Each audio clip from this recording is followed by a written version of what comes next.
I call the meeting of the Michigan Board of State Canvassers to order. Director Brader, has the meeting been properly noticed? Yes. Thank you. We have a lot of people here to comment on assorted matters on our agenda. When we reach the agenda item, we will have people address that particular item. We're not going to have them address it initially in public comment. If anyone has I have no indication that anybody has public comment apart from the matters that they want to address that are otherwise on the agenda. Is there anybody who is asked to speak? Not that we know of. No. All right. Then the next order of business is approve the minutes of August 21st. Is that our last meeting? Yes. Yeah. Do we have a motion? Yeah, I move that we approve the minutes. Support. All in favor? Aye. Aye. Okay, the motion carries 4-0. Next, I'm looking for my agenda here.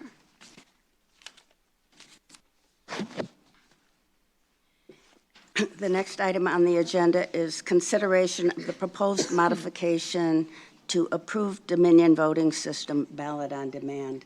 Can you enlighten us on that, Director Brader? Sure. So the board has previously approved an updated version of Dominion as well as other voting systems. In the case of Dominion and Hart, the board has approved functionality that allows for devices on site that can be used to print paper ballots on demand for voters, regardless of the ballot style needed, as long as they're a voter in the right place. This is something that other states have used for a long time, but it's something that hasn't really been necessary in Michigan because we have been so decentralized on election day that there's typically only one or two ballot styles per precinct. So it's obviously more practical just to print out all the paper ballots in advance. But with early voting, we're in a situation now where in some places there may be countywide sites or even single municipality sites that have a very large number, potentially hundreds of different ballot styles, depending on what precinct or what municipality the voter lives in. So it's not practical in many cases for the jurisdictions to have printed out a large number of hundreds of different ballot styles for whoever may show up and whatever number they may show up. It's not practical, and it's a huge waste of money, frankly. So what other states that have these setups have done is use ballot on demand. There's a couple different ways of printing ballots on demand. One, which the board's already approved for Dominion, is you can use the ballot marking device, which we typically use for have previously typically used for voters who have disabilities who need help in their ballots, but anybody can use it if they want to. That can also be used to print a paper ballot. But there's also often more efficient ways of doing it, which is a separate software which you just put on a laptop and it's connected to a printer. And based on what ballot style the voter needs, when they come in, you check them in, and then you print their ballot for them. It's a full-face paper ballot. They mark it the same way they would mark any other paper ballot, and it goes in the tabulator the same way it would go through any other paper ballot would. So these aren't things that the Election Assistance Commission reviews because they're not about tabulation. This is really more akin to Spectrum Printing or one of the other printers in our state that just prints ballots en masse for jurisdictions. Nonetheless, we reviewed it because we wanted to make sure it worked. So this one, I think the first one on our list is ES&S, correct? Or are we doing Dominion first? ES&S, yeah. So ES&S came in and they showed us the functionality. It's a laptop and it's a computer, and it prints whatever ballot style for the voter. It generates a log, so anytime ballots are printed, that creates a record of the ballots printed, the style, the number, and then we would have mechanisms in place to track the number of ballots that were printed, and when they're issued to a voter, and then obviously, as with any other paper ballot, if there's a challenge ballot or there's some need to indicate the ballot, duplicated ballot, what have you, that can still be done with these ballots. So, as with Dominion and Hart, where we already have the ballot on demand functionality approved, we're seeking this for ES&S so that Macomb County and Kalamazoo County and the other counties that use ES&S will have a similar tool available. Any questions? I have a question, if it's okay. Seeing that the rest of these components in the elections department always have to come in front of us when we have upgrades or modifications, looking at what you've given us, it says the system includes a printer, laptop, and BOD software. So if a municipality or county needs to have a different printer or a laptop, do those have to come in front of us for approval on that system? I don't know if they have to, but we likely would bring them forward. I mean, I think that they're using a commercial off-the-shelf printer, so typically when they update those things for either, in the case of a printer, it would be probably for the ballot marking device, for the voter assist terminal. So I think we would follow the same process and just bring it before you. Does the ballot on demand, when it comes to accuracy, are they tested the same way that the regular systems are? So we would recommend, and we'll have to look at some updates to our testing, but we would recommend, printing these, doing test ballots like you would with logic and accuracy testing and running those through the tabulators to make sure they work. So that would there be a public notice needed as we do for other accuracy tests? Yeah, it would be done at the same time. Would that be noted in the announcement to the public? Aren't, a lot of specific requirements in terms of like what ballots are being tested for logic and accuracy testing. They have to follow the rules for how test ballots are marked. We can certainly look at that and see if, it makes sense to make clear that the ballot on demand ballots will also be tested. So we can certainly look at that. I don't recall exactly what those notices typically look like and whether they include, we are testing in-person ballots, absentee ballots, et cetera. It's really more about testing the equipment than the ballots listing when you're doing logic and accuracy testing, but obviously if there's an issue with the way a ballot was printed, that would be something you would catch as well. I just asked that. I mean, obviously, there's always questions around the implementation of our election system and elections in general. I want to make sure that I got those questions in, but I believe, and I know that we already approved Hart in July. Right. Okay, I just want to make sure. Thank you. Anything else? We have a motion. I'll make the motion. I move that the Board of State Canvassers approve the use of the ballot on demand functionality for ES&S customers. It's been moved and seconded or supported. All in favor? Aye. Aye. Motion carries 4-0. Next item on the agenda is consideration of the proposed modification to Dominion voting system ballot on demand.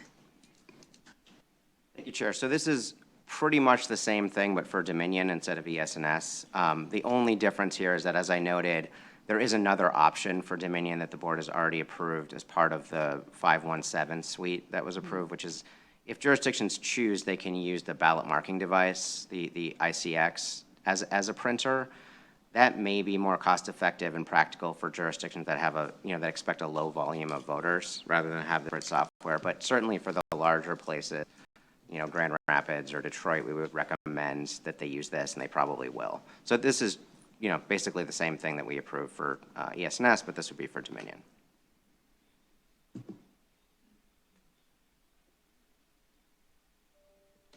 Any questions? Question, and I'll make a motion because it's not going to change my motion, but just a question beforehand. The laptops and all that would be securely stored with the rest of the voter equipment, correct? Yes, absolutely. Okay, so I move that the Board of State Canvassers approve the use of the Dominion Mobile Ballot Printing, MBP, BOD system for Dominion customers. Moved and supported, all in favor? Aye. Aye. Motion carries 4-0.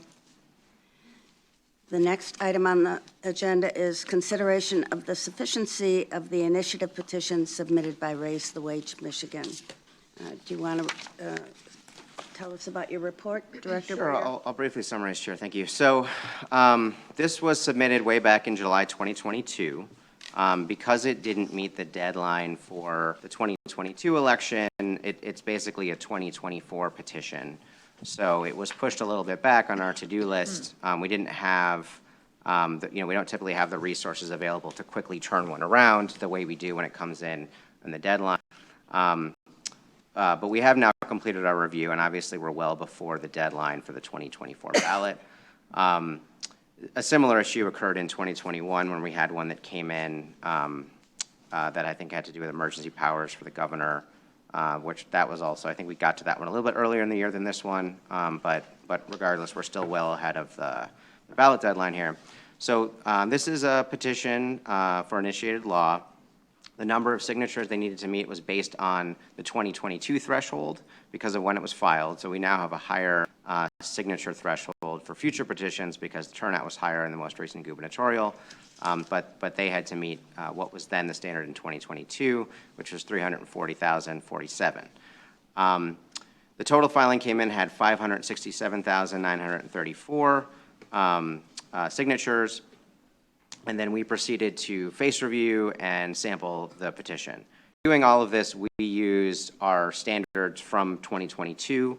The board has already approved some changes to for signatures that are valid or invalid, and then we're going to talk more about some potential changes to the sampling process. But none of that was used for this petition because this came in under the old procedure. So the codes you see and the process we followed is the process that was in place for 2022 petitions. When we completed our face review, we identified out of 567,934 signatures that 6,010 of those were invalid for face review reasons. That represented, they were on sheets that were invalid, to be more precise, and that represented a total of 14,784 sheets, which were excluded from the sample, and out of a total of 105,341. So we drew then, we had remaining a total universe of potentially valid signatures, which was a bit over 500,000, and then we proceeded to draw the sample and review the sample. After our review of the sample, we found that there were still 406, we had a sample of 560 signatures. Out of those, we found that 406 were valid, and using the sampling methodology, that did lead us to determine that they had enough valid signatures. We also got challenges to some of the signatures.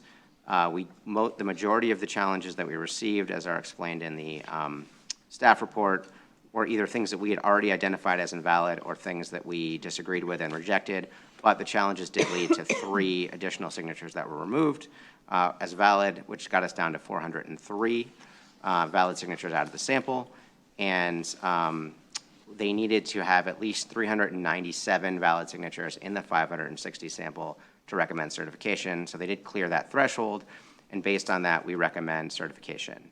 Just FYI, the confidence level was 98.2 based on the formula. So that's, of course, above the threshold that's required under the board's procedures. There is a challenge that I'm sure we're going to hear about shortly that has to do with the wording of the petition, the actual petition being different from the wording that the board considered when I drafted a summary and the board approved a summary. And so there's an argument, which I'm not going to try to argue on their behalf because I would prefer to let them make the case, but we summarize it in the staff report, that there's an issue with the wording of the summary because of the fact that the wording is different from what they submitted. And then there's also some arguments, I think, about the form. None of those are things that are BOE determination, so we didn't make any recommendation to the board about how they handle that sort of the wording, the substance of the petition, and whether the summary is misleading. But I'm sure we're going to hear about that. So our recommendation is based on the fact that the review of the signatures shows that they do have a sufficient number to recommend certification. Thank you. Before we hear on item 5, we have a request here to speak to items 2 and 3, but those have already been addressed, and we did not have any requests to those items before we passed a motion on them. So we do not need to hear anything about items 2 or 3. Andrea Hansen has asked to speak on item 5 on the Raise the Wage petition. Good morning.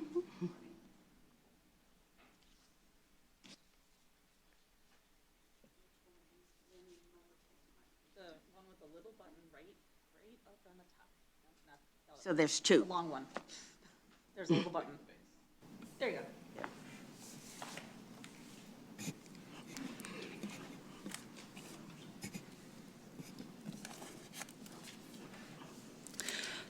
Good morning, Madam Chair, members of the board. I am here on behalf of Michigan Opportunity to discuss the challenge that we filed with respect to the Raise the Wage Michigan petition. There are a number of issues that we raised in our challenge. It's pretty comprehensive. Honestly, there are so many issues with this petition, including signatures, the summary of purpose, eligibility for the ballot, potential mootness. I could spend a couple hours here talking about it, but I'm assuming nobody really wants me to do that. So I am going to try to just kind of highlight the big picture issues that we see to kind of explain our position. Obviously, if I'm not providing enough detail and you have any questions, I am more than happy to answer any questions that you might have. I would also like to reserve the opportunity to respond to Mr. Brewer after he has had the opportunity to speak. So let's first quickly talk about signatures, because I think we can all agree that having enough signatures is the cornerstone foundational requirement for any initiative petition. Under the current system utilized by the board, which I know, there'll be discussions about, a very small sample is pulled initially, only about 500 signatures. In this case, that is less than 1% of the signatures filed by Raise the Wage. With this small sample, the Bureau has recommended certification, but barely. There's only a 6-signature margin here. We had challenged the validity of more than 200 of the signatures, many of which, as Director Brader stated, overlapped with the Bureau's determinations, and they did accept a few of our challenges, and many were rejected. A lot of these are judgment calls. There are a few that I respectfully submit I disagree with legally, and normally I wouldn't even raise this, but the margins here are so tight that even a few signatures can make a difference. We also pointed out in our challenge that had we looked for duplicates, and I can say this very confidently based on having done a number of these signature challenges, we would definitely be within the range of pulling more signatures, if not at the deny certification threshold. The fact that the Bureau staff found in a face review 10 sheets with 29 duplicates is pretty extraordinary. I think that may be unprecedented. So based on that and just the general quality of these signatures, I feel pretty confident that there were a large number of duplicates that were filed. Mr. Brewer stated in his response, and to some extent he is correct, that this contention is hypothetical, because the challenger did not spend the hundreds of thousands of dollars that it costs to look for duplicates. Frankly, with the buffer that they had and the fact that they filed late for the 2022 cycle, we assumed that they had cleaned up the signatures, that they would have more than enough signatures. We just really didn't think the signatures would be of such poor quality and that it would be close. But they are, and it is. I respectfully submit that what this board should be concerned about today is not whether I or Mr. Brewer make the more compelling argument with respect to signatures, but really just whether there are enough signatures, whether factually it's correct. Someday, I really hope the Bureau has the capability to look for duplicates, so that you don't have to rely on challengers and the hundreds of thousands of dollars that it requires to just get to the right answer. Because I think what this board should care about, and what I believe this board does care about, is just getting the right answer. At this point, none of us can say with certainty that there are enough signatures.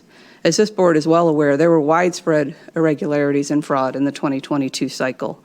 There were other initiative petitions being circulated at that time that were not filed, and at least one that was filed and subsequently withdrawn. Based on the sample, the staff determined there was a 72% validity rate for these signatures. That is not a very good number. The model used by the Bureau says that there's a 98% chance of there being enough signatures. Well, that of course doesn't include duplicates, and it also means that at a minimum there's a 2% chance that there's not. Pulling a larger sample would provide more certainty statistically. I'm not saying the petition should be denied today based on signatures. I'm just saying that let's pull a larger sample and be sure. You can be at the 100% level, and most of the petition drives I've been at, it's been at the 99.9 or 100% level, either to certify or not certify. There's no harm in doing so. If there's enough signatures, like they say, then a larger sample will demonstrate that fact. If there's not, then it shouldn't be certified. We're not under any tight deadlines in this case. So now I'm going to move on. I'd like to talk about the petition. Specifically, I am going to focus on what I am going to characterize as the mistake. A mistake, likely a proofreading error, which has huge legal ramifications for this petition. The facts themselves are not in dispute. The current law defines an employer to mean a person who employs 2 or more employees. The draft that was provided to the Bureau and this board in December, from which the director prepared the summary and this board approved, changed that definition to an employer means one, or someone who employs 1 or more employees. So struck out the 2 and put in a 1. So broadened application of the act. However, the petition that was actually circulated added the 1 but neglected to strike out the 2. So changed the definition of employer to, rather than a person with 2 or more employees, to a person with 21 or more employees. Meaning the version of the petition that was circulated is not the same version from which the summary was prepared and approved by this board. Now, sponsor says they were allowed to change the definition from 2 to 21, and they are absolutely right. They are allowed to do that, but they have to meet certain requirements in order to do so. First, they had to show the proposed revision in a manner that somebody looking at the petition would know that they were making that change. For example, how they did it in December. They struck out the 2, put in a 1. They wanted to change it to 21, they can do that, but they have to show it in some manner that they're changing the current law. Second, they needed to have a summary that accurately reflected that change. Here, neither of these things happened. No one looking at this petition would have any idea that the raise the wage was intended to change the definition of employer. Unless you did what I did, which was print the current law and do a side-by-side comparison of every word, every letter, every number, you just wouldn't know that. I'm probably the only one that has done that, I'm guessing. Sponsor cannot just sneak in a change, which is what happened here. Now, to be fair, I am not assuming nefarious conduct. I don't think this was intentional. I am assuming that it was a mistake. But the fact is, a change was proposed to a current law, and that change is not reflected in the petition. In addition, once the petition was changed, and substantively so, the summary that was approved in December or January, actually when it was approved, was no longer applies. And they had to change the summary to reflect this change. Now, you may be asking, why does this matter? Is it really that big a deal to change the 2 to the 21? Isn't this proposed law about raising the minimum wage and phasing out the tip credit? Yes, but this act, the Improved Opportunity Workforce Act, only applies to employers as defined by the act. So currently, employers with 2 or more employees are required to abide by the state minimum wage.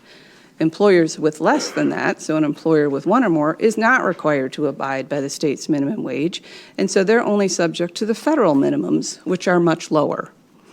Meaning, with this change, only employers with 21 or more employees would have to abide by the state's minimum wage.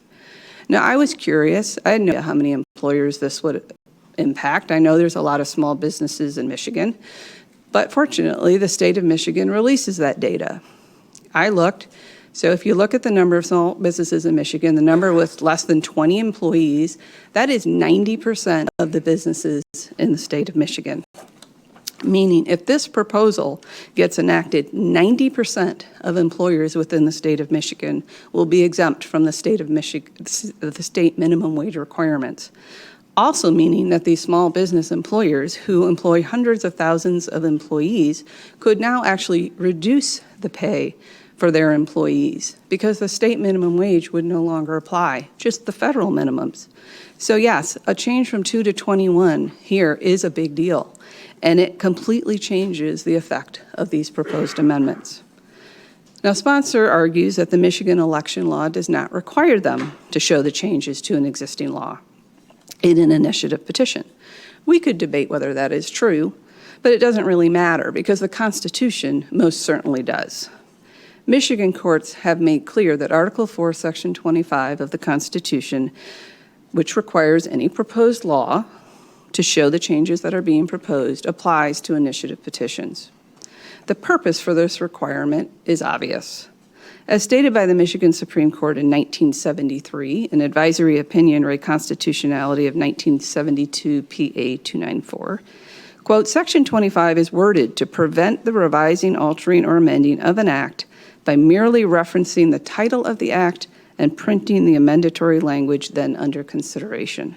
If such a revision, alteration, or amendment were allowed, the public and legislature would not be given notice and would not be able to observe readily the extent and effect of such revision, alteration, or amendment.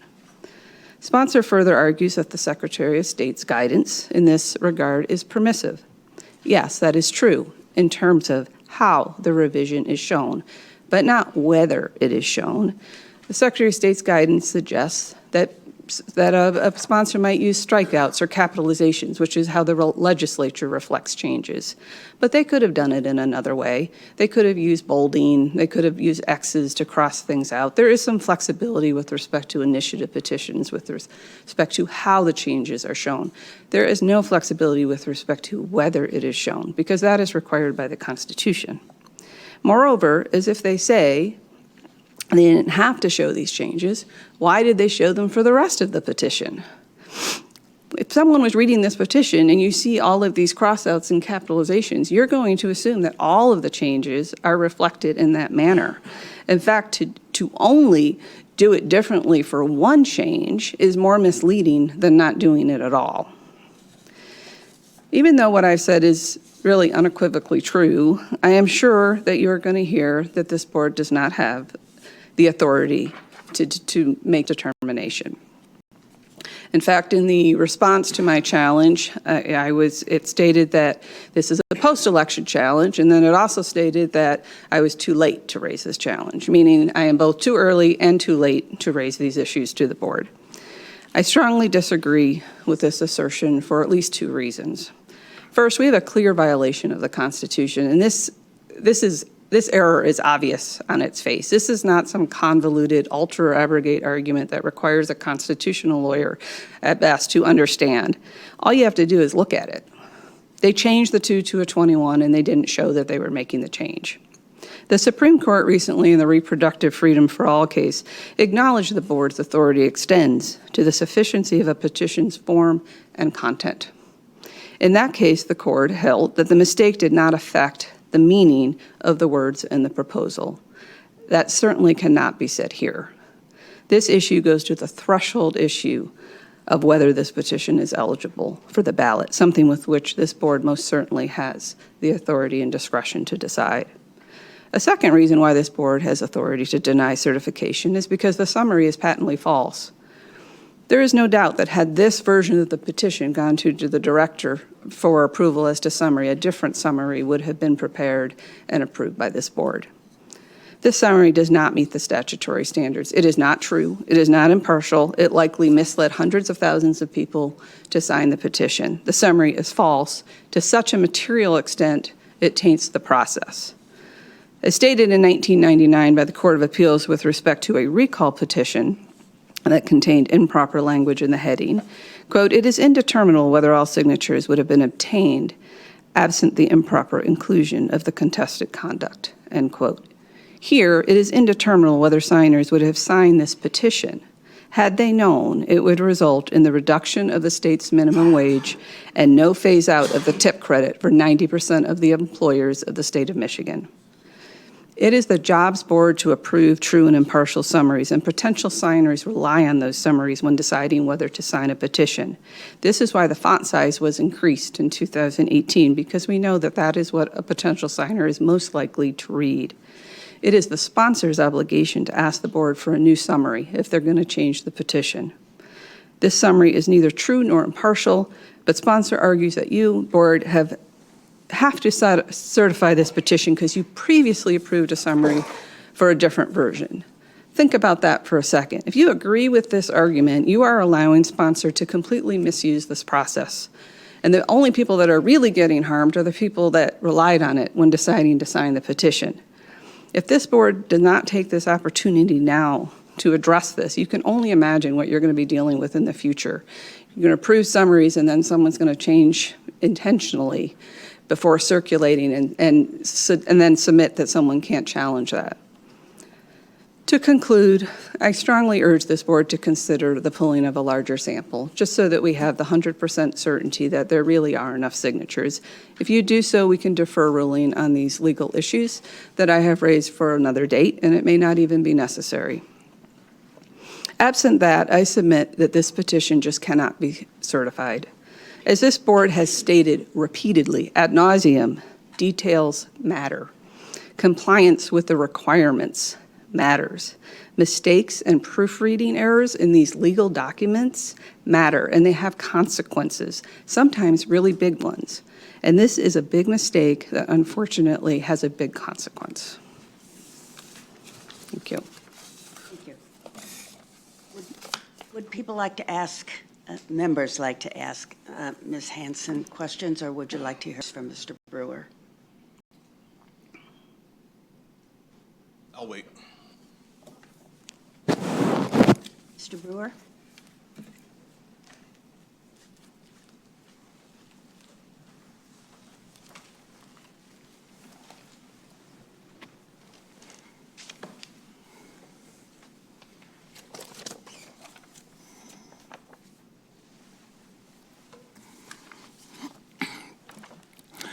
Thank you, Madam Chair. My name is Mark Brewer.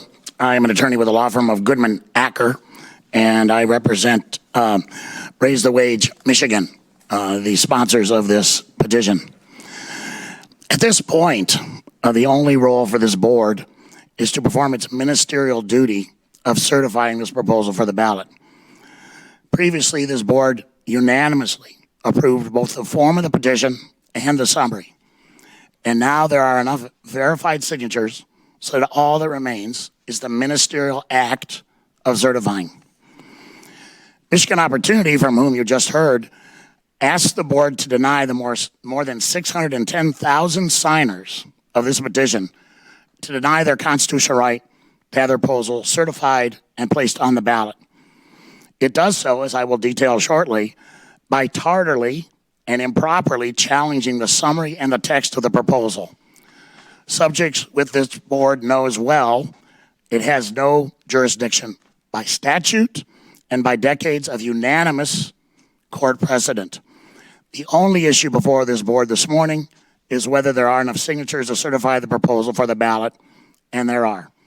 We ask that the board exercise its ministerial duty to certify the proposal for the ballot. Now, you just heard a lengthy statement from a representative from Michigan Opportunity.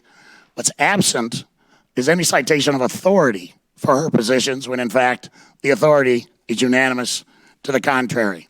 And I'm going to summarize arguments made in our submission. Michigan Opportunity has made two very long-winded arguments against certification, frankly displaying their desperation to keep this proposal off the ballot. They quarrel with the text of the proposal, over which this board has no jurisdiction. And they tardily claim, a year and a half late, that somehow the petition summary is faulty. Neither argument is valid based on the statutes and the case law that Michigan Opportunity fails to even cite, let alone distinguished. Let's deal first with the alleged violation of Article 4, Section 25. The courts of this state have repeatedly made it clear that this board has no authority whatsoever over the text of the proposal and cannot use the text to deny certification. There's several cases cited in our submission. Reproductive freedom for all, a case of last year dealing with spacing between words. Unlock Michigan in 2021, where the court said where the board had previously approved the form of the petition and there are sufficient signatures, quote, the board has a clear legal duty to certify the petition, close quote. Back in 2004, in the case of Citizens for Protection of Marriage, quote, the board approved the form of the petition and there is no dispute that there are sufficient signatures.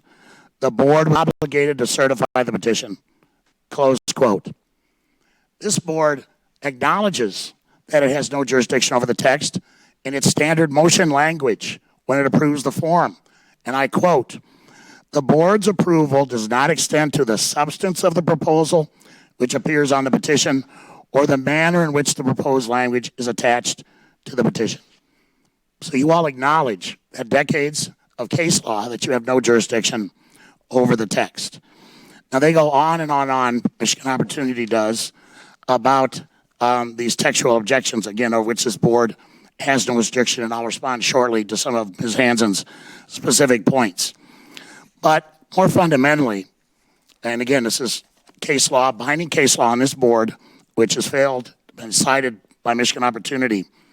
The courts have been clear that even if there's a defect in the petition, the remedy is not place it on the ballot. The remedy is to place it on the ballot and leave it to the courts to resolve that issue if the proposal is adopted. At page 7 of our submission, we cited the Auto Club of Michigan Committee for Lower Rates versus Secretary of State. In that case, the court addressed similar allegation, frankly, arguably even a more serious allegation of a violation of Article 4, Section 25. And the question was whether, despite defects in the petition that arguably violated that section, should this board have certified the proposal for the ballot? And the court was unequivocal. The court held that it should be certified because the correct remedy is not to deny voters the right to vote or deny signers the right to have their proposal on the ballot, but is to submit it to the voters, and if it passes, the remedy lies in the courts afterward, not before this board. So even if there's any merit to these allegations by Michigan Opportunity about the text, or which this board has no jurisdiction, the remedy is not for this board to keep it off the ballot. The remedy is to send it forward, put it on the ballot, and the courts can deal with any of these allegations of textual defects afterwards. And Michigan Opportunity has no answer for that case law. They don't even cite it or inform the board about this binding case that says even if there's a defect, and there's not, you can't bar the proposal from the ballot based on that. Let's talk briefly about the summary before I have some specific rebuttals of Ms. Hansen's remarks. The statute is unequivocal. Quote, the Board of State Canvassers may not consider a challenge to the sufficiency of a submitted petition on the basis of the summary being misleading or deceptive if that summary was approved. There are no exceptions to this language. Despite this clear language, Michigan Opportunity now comes to this board 19 months after you approve the summary and says the summary is inaccurate. Michigan Opportunity never appealed, never asked the board to reconsider, first of all, your prior approval of the summary. They never sought to go to court claiming that the summary was inaccurate. They have sandbagged this board over this alleged mistake, and it's not a mistake. I'm waiting to get here this morning and attempt to use this as a last-minute Hail Mary to keep this proposal off the ballot. Michigan Opportunity has neglected its remedies, and this court is not in a position under either the case law or the statute to bail them out. Now, turning briefly to some of the allegations of Ms. Hansen, there's no basis to pull a larger sample here. Your staff followed its standard procedures, applied standard thresholds. Michigan Opportunity had ample opportunity to challenge the signatures. They came here this morning and said, well, We think there are duplicates, but we didn't go to the trouble of looking for them. And they begged this board to give them another chance to look for duplicates. Like their neglect of their remedies on the summary, they neglected their remedies in terms of challenges. They should have been prepared to do that. That opportunity is gone, and this board should not give them a second chance. They ask you, based on speculation this morning, to ignore the standard procedures this board has followed. This petition has more than enough signatures under the standard procedures, and the staff's recommendation, as it always is in this circumstance, is to certify. And that is the only duty and obligation that the board has. Let me just briefly touch on this allegation of a mistake. There's no mistake in the petition. There was nothing wrong with the petition. The change was clear to see, as we described in our response to the challenge. Strikeouts are not required. That may be a requirement by the legislature in its own process, but is not an element of this statute. And the summary that you approved is still accurate. Ms. Hanson can't point to a single thing in this summary that is inaccurate based on whether the definition of employer is 1, 2, or 21. And even if she could, 19 months have passed since she had the opportunity to make that challenge, and she and her client, for whatever reason, either because they were neglectful or because they were sandbagging, did not bring that issue either before to this board or to a court. Michigan Opportunity should not be rewarded for its lack of diligence here. Lack of diligence in challenging a summary they say is defective. Lack of diligence in terms of challenging signatures. They've had ample opportunity in the last 2 years, as they have repeatedly tried to stall this proposal, to talk about the text, to talk about the summary, and to challenge signatures. They've had their opportunity. They are not entitled to any more. In fact, my client and the hundreds of thousands of people who signed this petition are entitled to their constitutional right to have this proposal certified and placed on the ballot so the voters can have the final say as to whether this proposal should be adopted. With that, I'd be glad to answer any questions. Would the members like to have Ms. Hanson sit at the podium with Mr. Brewer? Ms. Hanson, will you join us? And questions can be addressed to either or both. I have one for Mr. Brewer. Is your position then on this issue of changing, when it came before us and we discussed the summary, it was changing from 2 to 1.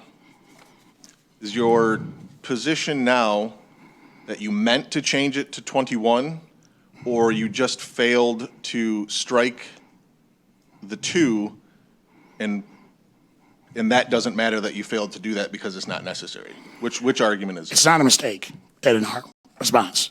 We changed it to 21.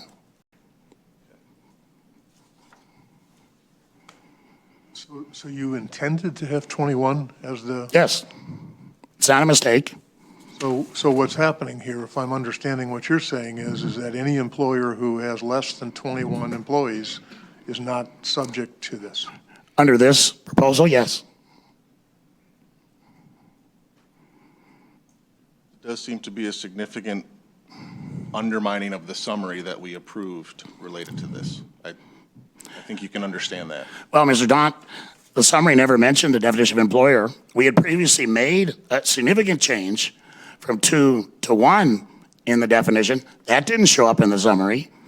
There's no reason for us to come back or to revisit the summary. The summary never dealt with the definition of employer, and people can read the statute. We think the summary accurately described the substance of the proposal. If I could respond to that briefly. The summary of the proposal, which you probably have in front of you, in a particular part of it, it states that they would, we're dealing with the tip credit portion, phasing out the tip credit, adjust over 6 years the minimum employer-paid portion of pay for workers receiving tips until it matches the minimum wage for all employees. That's just not accurate. I mean, if this had been changed from a 2 to a 1, that probably would be accurate because you are covering all employees in the state of Michigan. That part of the summary is just not true. And the summary also does not reflect that this would be a reduction of the minimum wage for a substantial number of employees in the state of Michigan. So that's my first comment. The second comment I would like to say about the summary and the argument that I am terribly late on this is the petition that was provided to the board and the Bureau in December. I could not have made this objection at that time because there was nothing to object to. The 2 was crossed out and the 1 was indicated. There wasn't an issue at that time. The issue evolved at some other point. I don't know if it was during the printing of the petition or what it was, but to suggest that I am negligent in this is really rich. You know, I am the attorney for the challenger. I am not the attorney for the sponsor. It is not my job to proofread these documents or to make sure that they are accurate before they are circulated. May I respond? First of all, the summary remains accurate because the definition of employee in the statute is dependent on the definition of employer. So the reference to employee in the summary has always been dependent on the definition of employer. There's no material change there whatsoever. You know, this board approved the form of this petition. Ms. Hanson was here. She had the opportunity to point this out. She had the opportunity to say, oh, your summary is now inaccurate because it's 21. She had the opportunity to go to court on behalf of her client after this board approved the form. She did not. What's going on here this morning is Michigan Opportunity either sandbagging this board by covering up for its neglect to do this in the past, or, again, hanging on to an alleged objection to try to throw a last-minute Hail Mary and keep the voters from voting on this. They've had ample opportunity. They don't deserve another chance. Mr. Brewer, was the 21 in this document when it was approved by this board? Yes, this petition has the enlarged union logo, which we added to this petition after this board told us, based on Ms. Hanson's erroneous objection, that we couldn't have a union logo in the size that we had it. This petition came back before this board and was approved as to form. Ms. Hanson had adequate opportunity at that time to read the petition and to object to the summary, to the petition either before this board or to a court. She did nothing. I don't think it's fair to sit there and accuse her of sandbagging because we're not attributing odd motives to your argument right now. I don't think you should attribute them to her either. Well, thank you, Mr. Don. I gave it in the alternative. It was either neglect or sandbagging. Take your pick. A different question for you. You're saying that the 21 is truly what you meant to put in there. Yes. So that also means that the people that, it's highly probable that a number of signatures, people that signed this, are small businesses with less than 20 employees who signed this with the idea that they're only going to have to pay $7 I think many of Ms. an hour. Hanson's clients would love this proposal, so I'm mystified why she opposes it here this morning. I mean, frankly, from a policy standpoint, it's better. But that's not what we're here about. We're here about whether or not the summary is correct, whether or not we have the ability to address this. The staff report clearly states at the very end, this decision is within the discretion of the board. Mr. Brader addressed that when he went through the staff report. So I think I disagree with your position that we don't have the ability to look at this. And I'll make this quick from my standpoint. I think this is an absolutely egregious error. I think it's within our ability and discretion to deal with this. You reference the reproductive freedom issue, and the court ruled very succinctly that it was related to that issue and the spacing, and that, in their words, along the lines of, the meaning of the text has not changed. The meaning of the text here clearly has changed. We are going to sit here and split hairs on issues further in the agenda about what citizens have provided and whether or not it's clear enough and whether or not it's an appropriate reference to the bill and the bill number. I've expressed my dismay at that in the past. I continue to be dismayed by that. This here, we have a well-organized effort with lots of funding that either changed something randomly without letting us know, or meant, or made a mistake and are simply not owning up to it. I think this is a clear no vote for me. Madam Chair, can I have a clarification from either Director Brader or from Mr. Fracassi? Because I'm looking at our documents that are submitted to us, and I am looking at the date of the original petition on the 9th, which was the date that, February 9th, which is a date that the challenge was about the union book. So I'm looking at the back of the petition on that date, and it says 21 in the text that day. That's going back all the way when we had the union bug discussion. So I'm not really understanding, I guess for me, is I'm looking at the petition that came in front of us on the 9th, and then going to the one that's put in front of us on the 10th, which had the only change back, which was to put a very large union bug in there. I think then it fits the font size type, if I remember right. And it still states 21. So I guess I'm confused as we're having a conversation about a number that has been on this petition when it was originally submitted to us. Not when we created the summary, it wasn't. Do we have the petition that was put in front of us, or the wording that was given to us when we made the summary? Are you saying that that's where the change is? Because I'm just going on what we have here. In Ms. Hanson's But I'd like to, she, that's why I I'm, believe she highlighted I the attached. cross out of 2. I that's attached why it I'm as well. asking if you have those documents here. And why they, that's, I think we do have copies of all the documents. So the staff report lays out the timeline in a summary. I think for more details on the timeline, the specific documents, Adam would be best to answer that question, but it looks like he's looking for copies of things. So January do you need a 19th. minute, or are you ready? I need the December one. It's complicated. Okay, Oh, so so if we could just December. give Adam a second to get Okay. the paperwork together. I have a copy if you want it. I just, because clarification, Tony, I just want to, I get you, I got it. that's different than what's on this.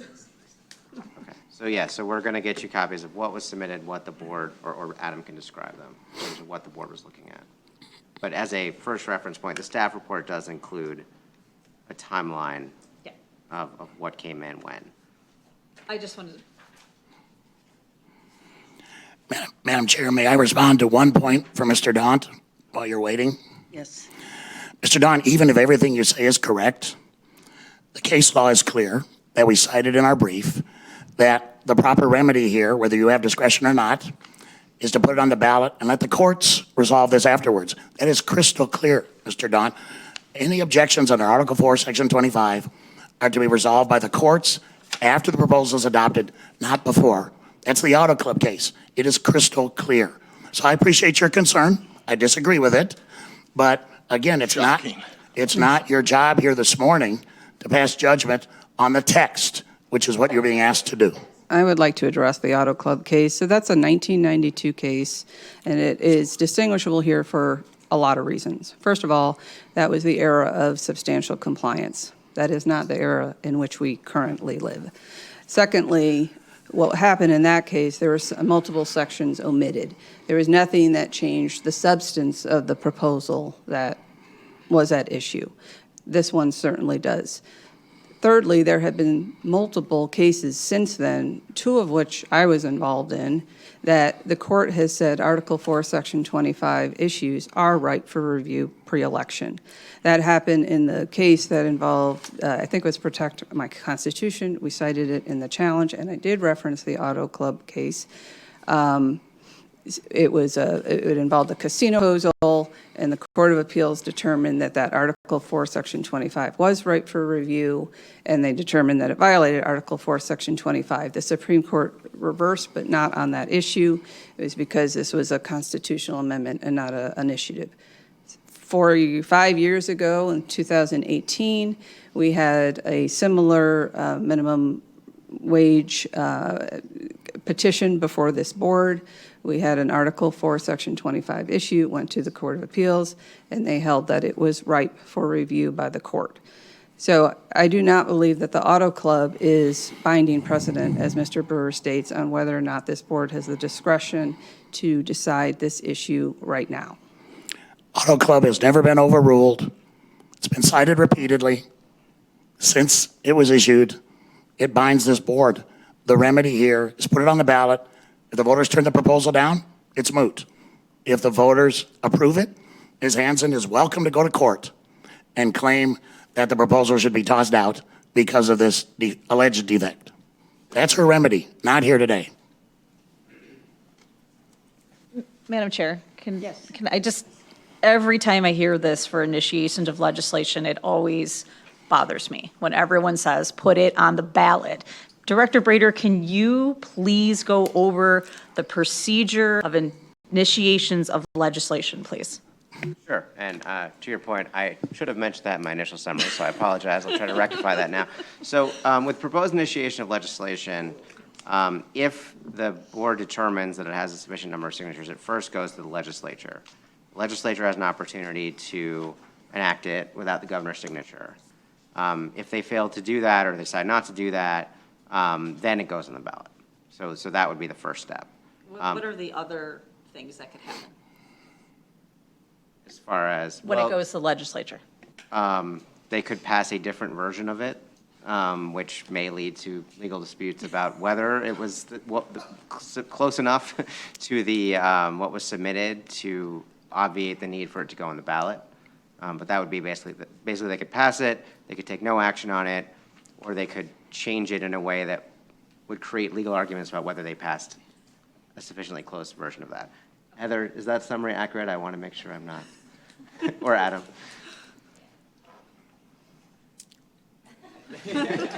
I think it's fine. I will just point out that that there is a legal dispute about the question as to whether the adopt and amend. That's the only thing I would point out. And if I'm going to try not to be pedantic, with that case, they adopted the version as it was presented, then at a later date made changes, correct? They did not change it before passing it. Correct. The amendments were several months later. Adopted and amended.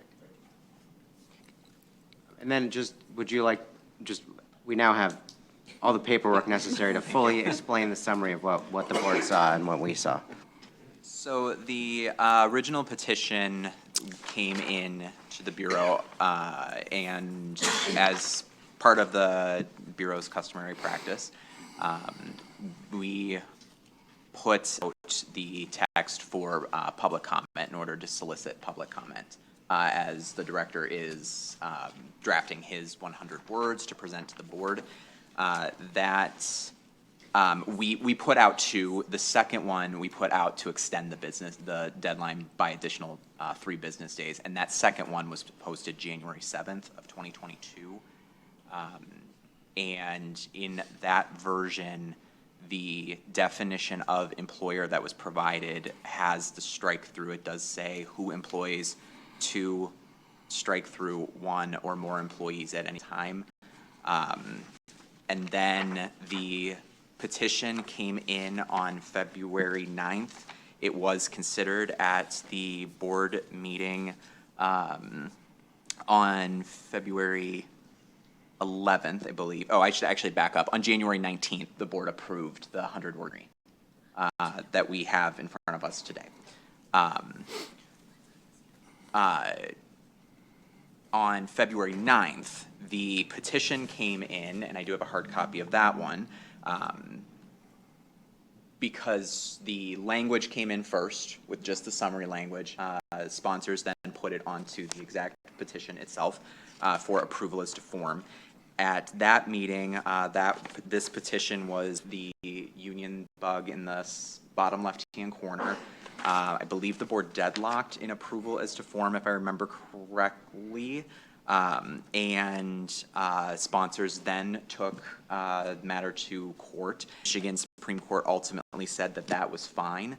In the meantime, while that court case was pending, sponsors submitted a second petition in which it was dated March 10th of 2022, in which the union bug was in 8-point font on the back. Both the February 9th version and the March 10th version, the definition of employer says 21. I have copies. If the board would like to see copies of anything, I can give physical copies of February 9th and the March 10th, and I can give you an electronic copy of the announcement from the summary language.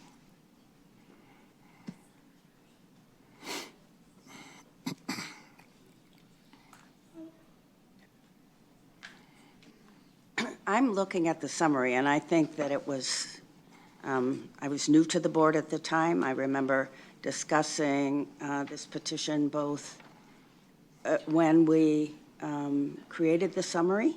There was no reference, I don't think any suggestion that the summary should define employer, and it didn't, although Mr. Brewer, I believe, is correct that the definition of employee references the definition of employer. I don't see anything that is inaccurate about the summary, but we approved it. And we approved the petition as to form, and it is my reading of the case law that given that the petition has a sufficient number of valid signatures, I believe we do have no option other than to find it sufficient and certify it to the ballot. Mr. Brewer is correct that the cases uniformly state that if there is a challenge to the substance of the petition, that is not to be considered by the board, but rather by the courts.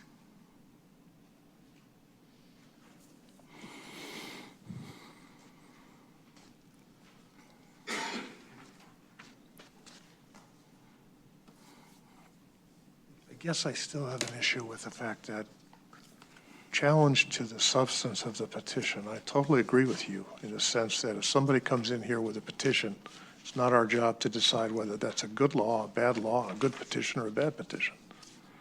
But I disagree with you when someone comes in with a petition, and this is the petition, and it's reviewed by us, and then next week they come in with this, with a lot of signatures, and we bless the signatures. That's not the same thing.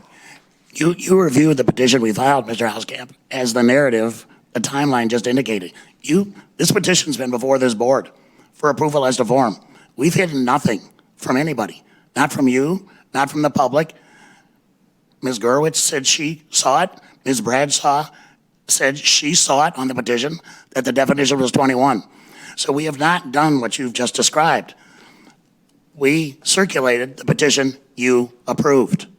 And if nobody, like Ms. Hanson or anybody else, objected to the summary or objected to the petition, they've had their chance. That chance was a year and a half ago.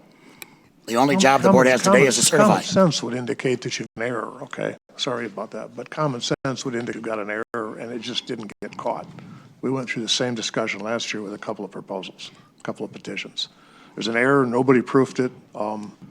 Sorry that happened. Ms. Bradshaw, it reflects in looking at the documents today that yes, there was a 21 in there at some point in time when it was looked at. I didn't hear her say that she remembers that as being 21, and yes, she processed that piece of information when the petition was here before. Well, Mr. Hauskamp, if I may, whether it's a mistake or whether it's intentional, the same remedy obtains. The board puts this on the ballot, and the court resolves that question after the election.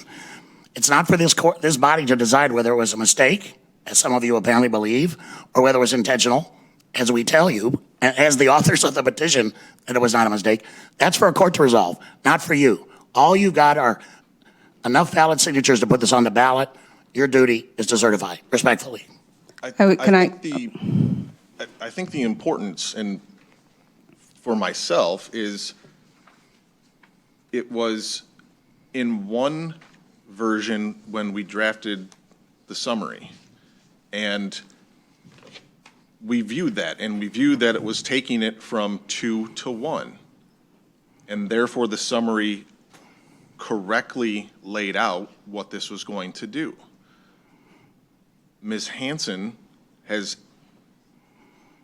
competently shown that that is a constitutional violation, that now we received the summary was placed on something that was different than what we based the summary on. We were not told about that, and that gets to the heart of what these decisions are about. If I could add to, either way, there's a mistake. So either it was supposed to be 1 and the 2 should have been crossed out, or if they say now they intended to increase it to 21, they still had to cross out the 1. They can't just change it to 21 and not show the readers or the signers that they're making the change from the current definition of employer, meaning someone who employs 2 or more employees, to someone to 21. So they should have crossed out the 2 and changed it to a 21. So either way, there is a mistake.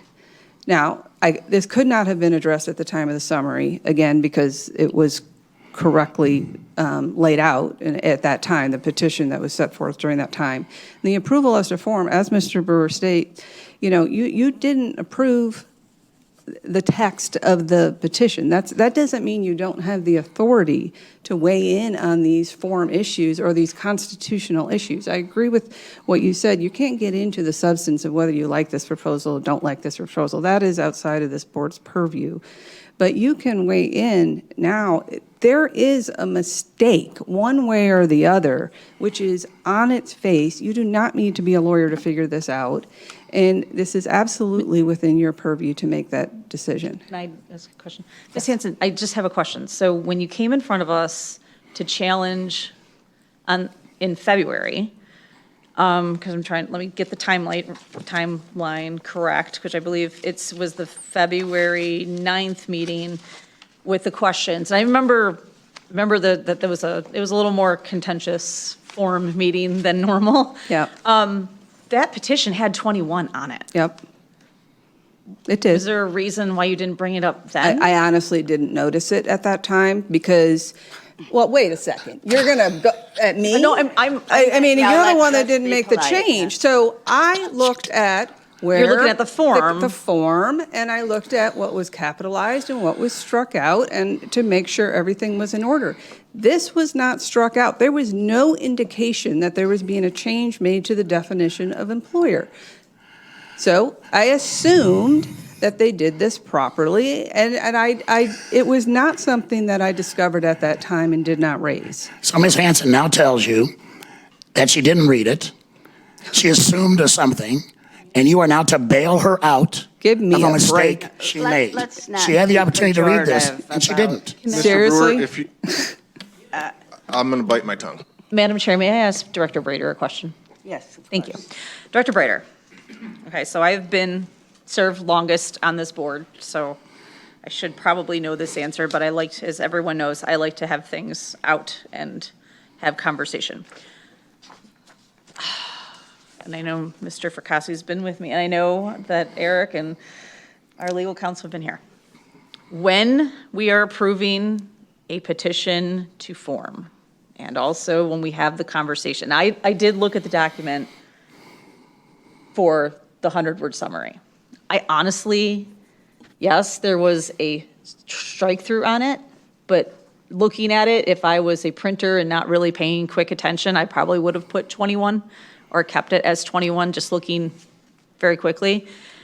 But when it comes to approval to form, We do not normally have that question when we are talking about the back of the petition. We are actually looking at the form, at the font, it doesn't have all the requirements, correct? Correct. So if there was any opportunity, and I'm not bringing it to this one, but any opportunity that could be typo or a mistake or anything like that, that's not what's going to come in front of this board as approval to form. Correct? Or am I incorrect? Well, I think that's correct. I mean, what the board approves is the form, and expressly, I think the motion, correct me if I'm wrong, but expressly says it does not apply to the substance of the petition. I think, part of the reason that in the staff report it says that we don't make a recommendation on this specific question about the summary is that there is a specific process laid out in the statute, 482B, where if someone asks me to draft a summary, it's optional. If they ask me to draft a summary, I draft it, and if the board approves it, then at that point, the board can't consider a challenge. I'll just quote the statute. The Board of State Canvassers may not then consider a challenge to the sufficiency of a submitted petition on the basis of the summary being misleading or deceptive, if that summary was approved before circulation of the petition. So, we could be in an alternate universe where they didn't come in at all, and this is what they put on there. And the board, I guess the question then is, which I didn't weigh in on, because I think that's really more of a question for the board with the Attorney General's advice, is what the board's authority at this point is to look at this summary as being misleading or deceptive. But I think that has, my opinion is that has to do more with the summary language rather than approval of the form of the petition. I don't know if anyone else wants to add or correct anything I said, but that's my take.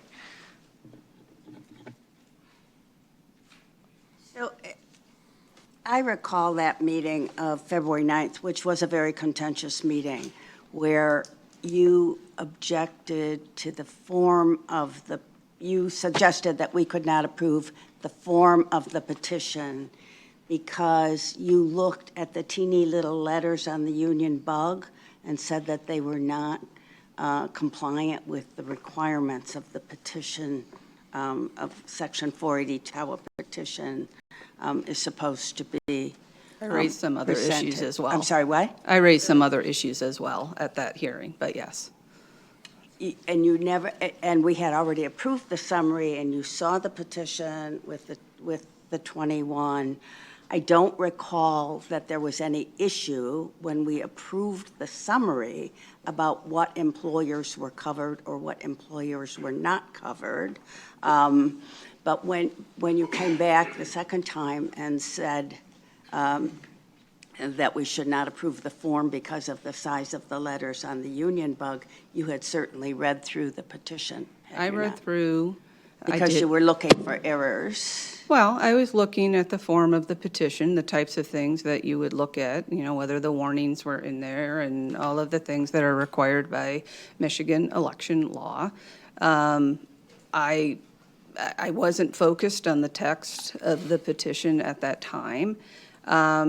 And I raised the things like there were some other errors that I raised in addition to the Union Bug, some of which were reflected in later versions. So they were subsequently corrected.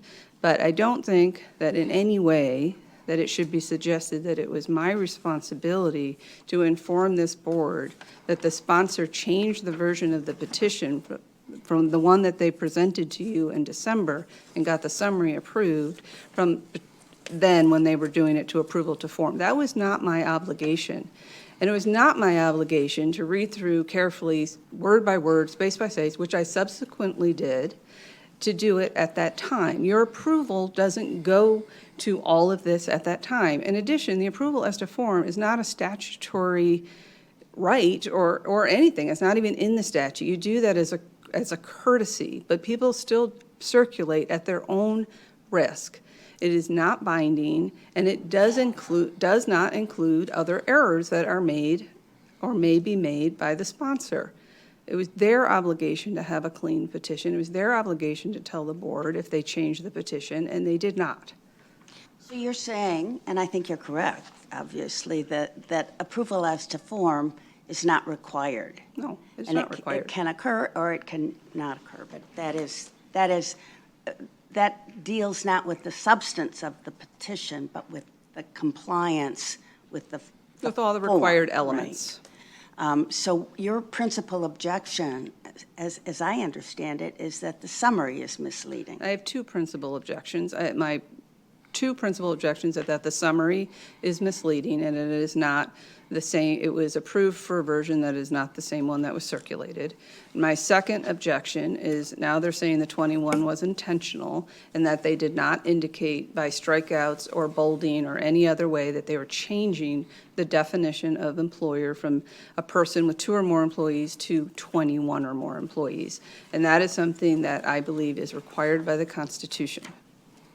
So those are my two objections. And that Article 4, Section 25 requirement is one that the courts have said is for them to decide, not for us to decide. They have also said that it is within your purview to decide, and it is right pre-election. So the courts have been inconsistent on this, and I would say they have been more consistent since 1992 when the Auto Club case, in terms of that is something that is ripe for determination prior to the election.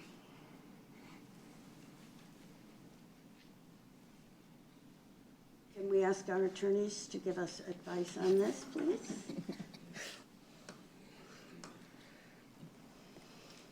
Which piece, Member Gurwitz? On whether we can address the challenge based on Article 4, Section 20, whether the language in the petition satisfies Article 4, Section 25. I think that it's not as clear as Ms. Hanson has said that Article 4, Section 25A is something that applies and has to be done. I think as we've indicated before, like, certainly in the statutes and as the Bureau and the Secretary have interpreted this, we've not required strikeouts and all that for the petition formats for initiation of legislation. I think there's an argument that the courts are headed that way in that Article 4, Section 25 might be something that does apply to initiated petitions, but I don't think they've actually come out. There's not an opinion that actually says, yes, it does. So I think that's something that's clearly required on the petition itself at this time. And in that case, I don't have a case, we don't really have a case that says, yes, this 425 applies to initiated petitions.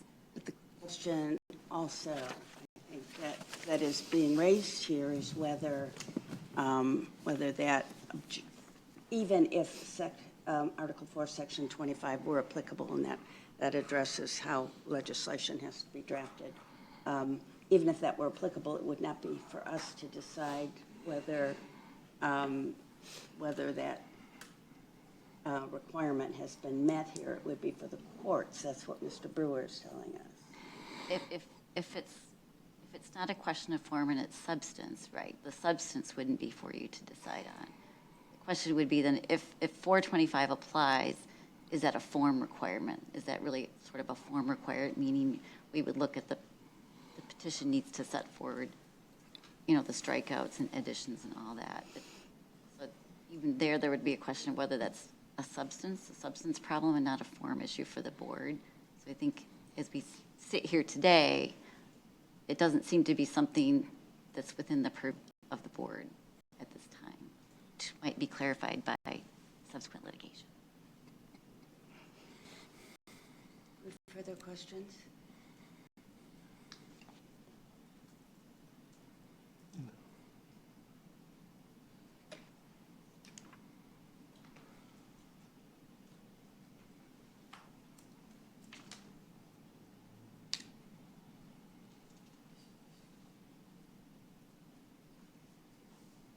Rader, you are, in your report here, you concluded that this decision is within the discretion of this board.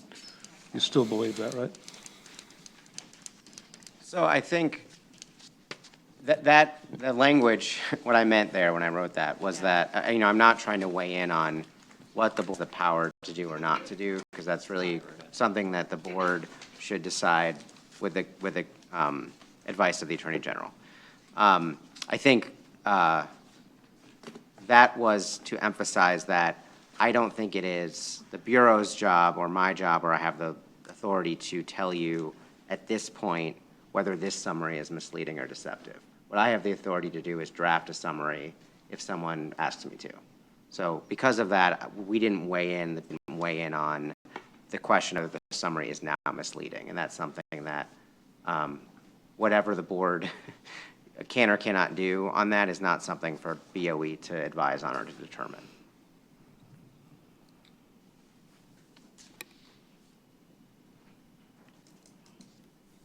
If I could state something quickly? I'm sorry? Can I state something quickly? Yes. I just wanted to say, all due respect to Heather, I do think there is case law that supports the application of Article 4, Section 25, including the Auto Club case that Mark likes to cite.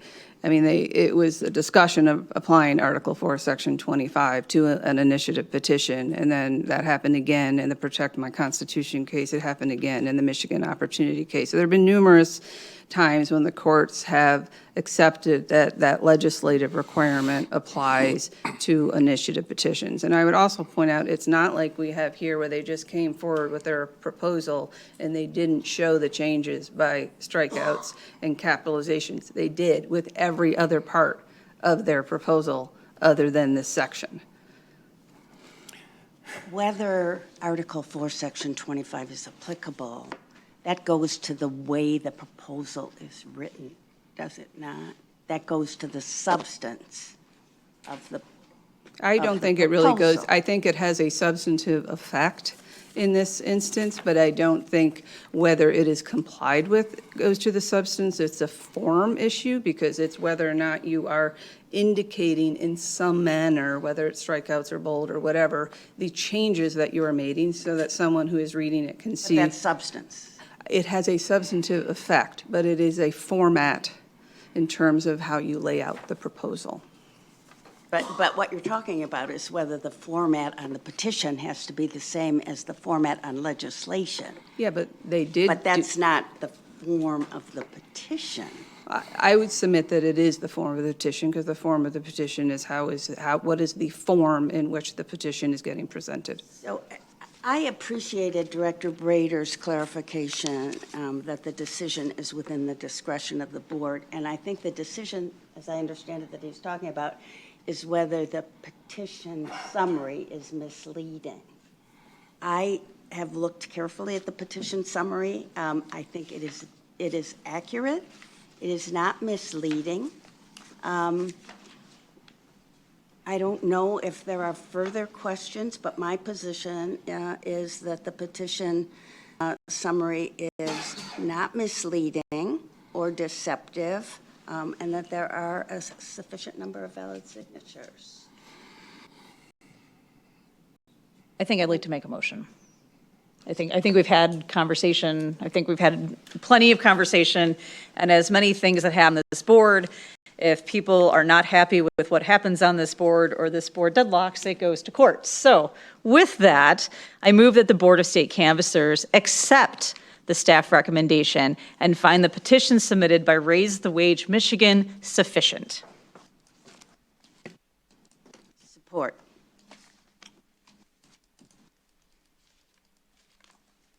It has been moved and supported. All in favor? Aye. Aye. Opposed? No. Yeah, I'm going to take a no on this one, too. So we do not, Bradshaw, as you pointed out, it goes to the court and let them make the decision, right? and it will. And it will. And the court will send it back and tell us to certify, but, Do you think that? yeah. Wherever it goes to the Absolutely. legislation first. The legislature gets it first. Doesn't go directly on the ballot. Thank you very much. Thank you, Mr. Brewer. Do you want to take a break? Okay. We have another challenging issue coming up, and I suggest we take a 10-minute break. So we are in recess.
on the agenda is item number 6, consideration of the 100-word summary of the purpose of the constitutional amendment sponsored by Axe My Tax, Inc. The summary, as drafted by the Director of Elections, is on the agenda. We received many written comments from people in support of the summary as drafted by the Director. We have received from 2 organizations who indicate that the proposal itself should not be considered by the board for drafting a summary. I am going to ask Paul McCord, who submitted the summary to us, to speak first. Mr. McCord, have you had the opportunity to review the submissions of Mr. Liedl and Mr. Brewer? No, ma'am. You have not? I have not seen them. Okay, then I'm going to back up and ask Mr. Liedl and Mr. Brewer to speak first, because I want you to be able to address the contentions that they're making. Thank you, ma'am. Okay. You'll get your chance.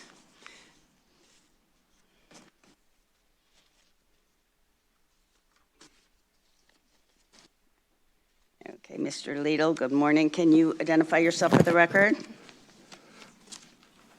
Good morning. Thank you, Madam Chair. Steve Liedl from Dykema. I'm representing the newly organized, as of yesterday, Citizens to Save Our Public Safety in Schools. Appreciate your time today. Not here to provide any comment or alternative on the proposed summary, but as provided in the material submitted to the board, and I'll briefly outline the arguments. Citizens to Save Our Public Safety in Schools asks that the board either not consider or reject the materials submitted because they fail to comply with the Michigan election law and the Michigan Constitution. You know, I've got a high schooler. She's got a high school English class. She's doing some book reports. They're a little longer than I expected them to be for high school, but she's done a few of them already this fall. And I believe one of the next assignments is for her to summarize one of those earlier, longer book reports. And I think if she asks me for help, to save myself some time, I'm just going to say, hey, let's send this to the Director of Elections, right? He could approve a summary.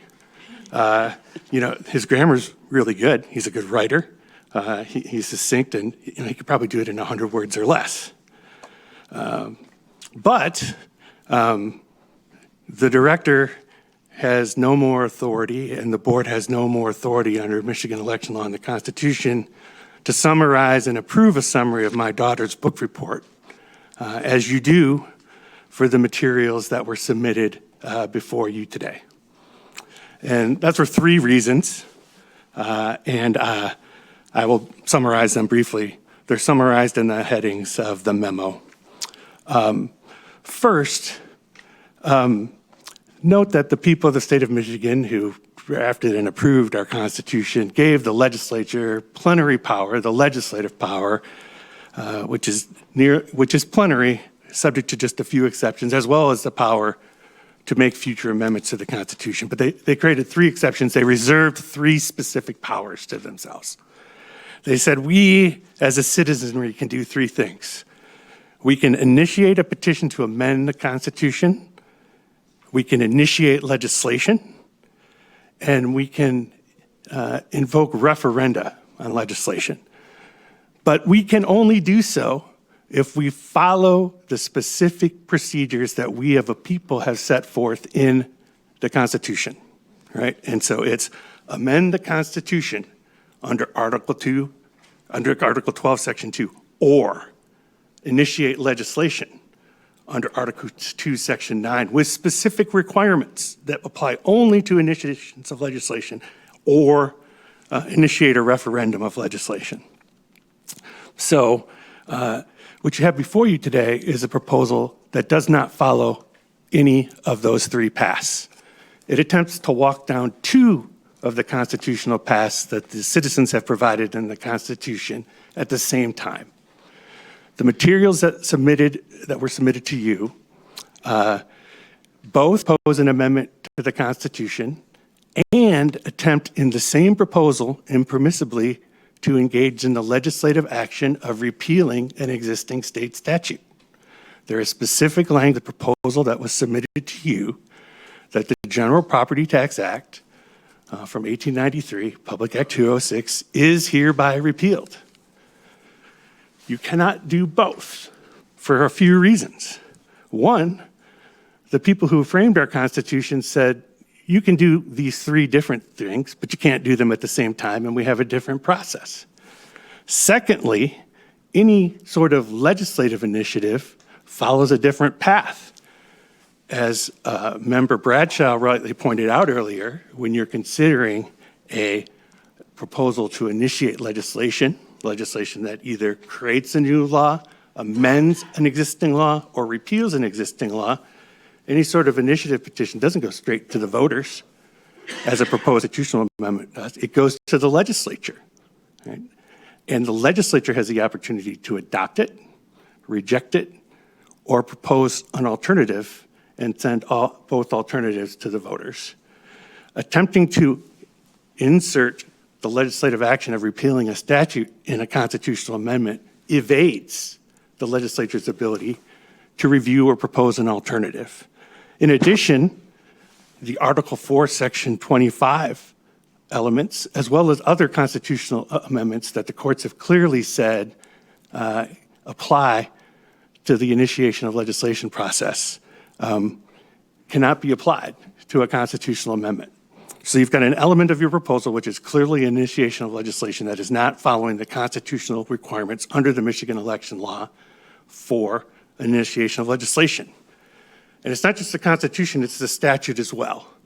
The statute says a summary can be prepared and the board can consider a summary for either, one, a constitutional amendment, or an initiation of legislation, or three, referendum. This is not one of the three. It's trying to do two at the same time, which is not permitted under the Constitution or the Michigan election law. I'll give you two precedents for this. But there's no precedent. You will not find any language in the Michigan Constitution. You will not find a prior proposal under the Michigan Constitution where any group or group of citizens attempted to repeal or otherwise amend an existing state statute in a proposed constitutional amendment. Folks certainly could have done so. Just last election cycle, I was before you on behalf of Reproductive Freedom for All. They proposed a constitutional amendment to rights relating to reproductive freedom. They could have included a provision to repeal the 1931 law that criminalized abortion. That's exactly what the proponents are trying to do here today. Amend the Constitution and repeal the law. They did not. Why? Because the Constitution did not permit it. How was that 1931 law repealed? Not in a proposal that also amended the Constitution, but by an action of the legislature. Step back to 2018. We had a proposal to repeal the state's law relating to prevailing wages. That was an initiation of legislation. Now, they could have said, it would be really handy if at the same time in the same proposal, we could also amend the Constitution to prevent a future legislature from restoring the prevailing wage law. That would have been convenient, right? But they didn't. Why? Because it's not legally or constitutionally permitted. And guess what? The legislature has restored a prevailing wage law because it wasn't in the proposal. Right? I'll spend a few minutes, because I'll wrap up with Rep. Bradsa. I know you were here or involved in both of those, so, two other items as to why I think that you should not act upon or reject this summary.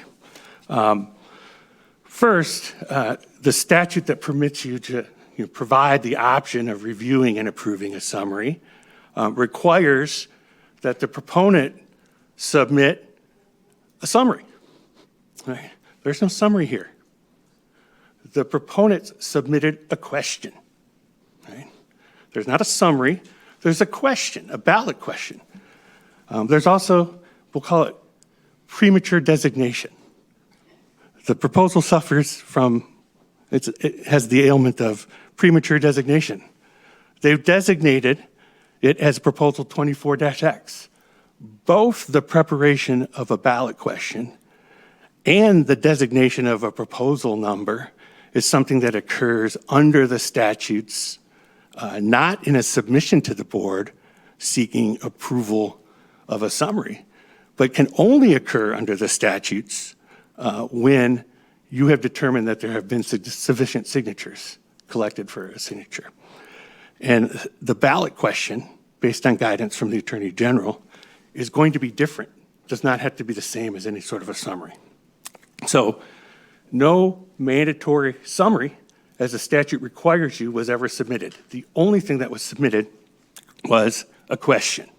A question raises questions.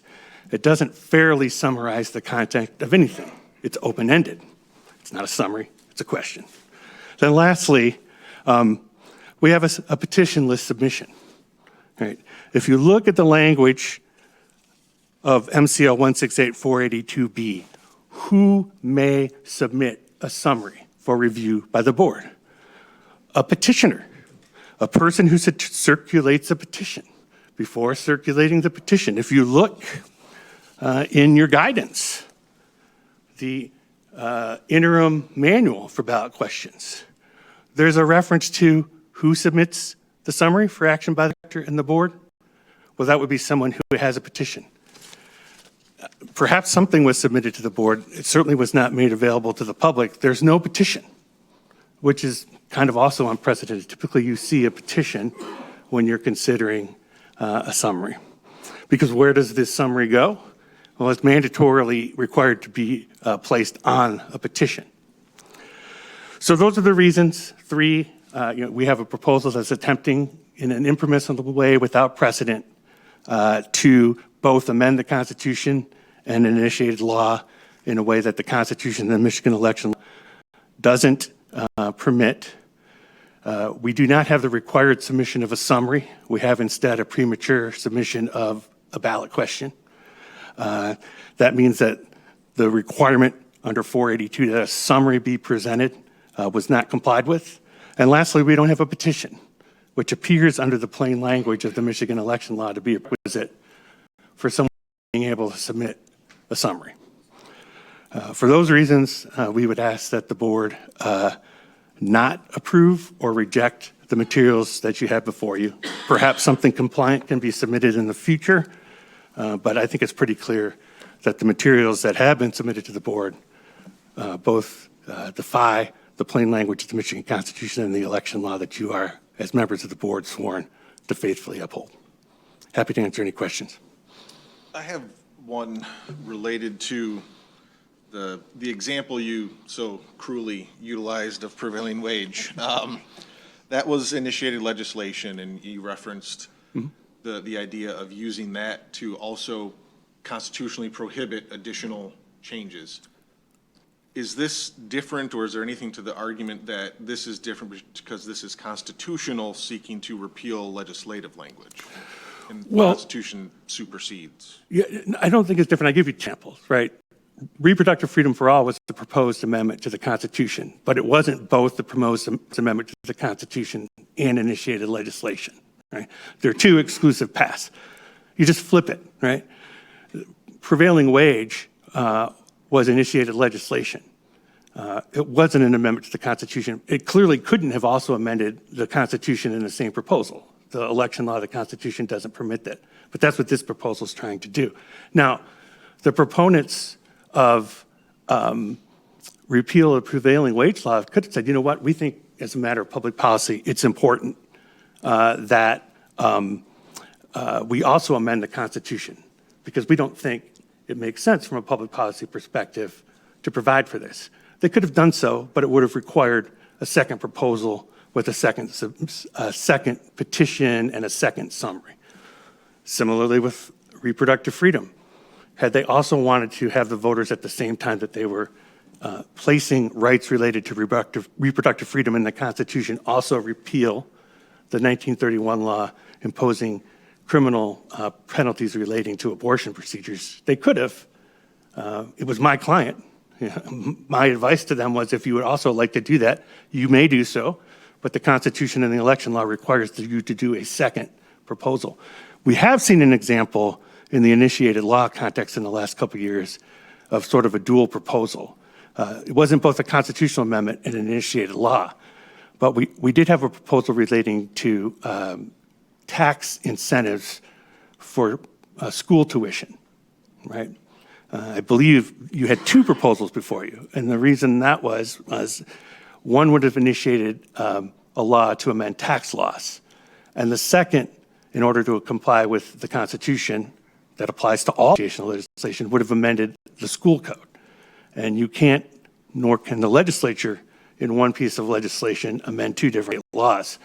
And so that's why you saw that group go through the effort of advancing two separate proposals, seeking review and approval by this board of two separate proposals. So the fact that Constitution overrules legislation, it can't be both, regardless of which they're attempting. Yeah, I think, and it's procedural, right? Certainly the likely impact of the Reproductive Freedom for All constitutional amendment, it's now part of the Constitution, is that the 1931 law was probably unenforceable, right? Now, it's on the books, and the case law precedent on that is that, it is enforceable until determined by a court otherwise, right? The new legislature earlier this year made the policy decision that they would remove any ambiguity and they would go through the process of initiating legislation, right? And repeal the statute. If they had not done that, you could have had a group of voters do the same thing through the initiative process. But my point here today is you can never do two at once. The Constitution, the voters are very specific. It's in a different section of the Constitution. If you want to do anything to initiate legislation, amend a law, create a new law, repeal a law, you must follow all of the elements of the process. And the piece of this proposal that engages in the legislative act of repealing a statute fails to comply with that. And for those reasons, it's not the type of, one of the three types of proposals that the director has the ability to consider and you have the ability to approve or disapprove under our Section 482B of the election law.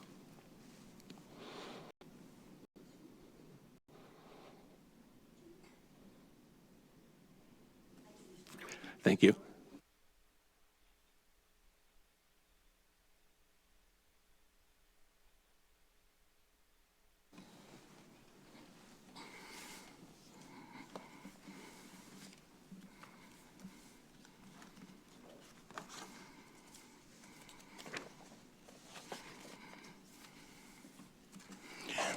Thank you, Madam Chair. Members of the board, my name is Mark Brewer.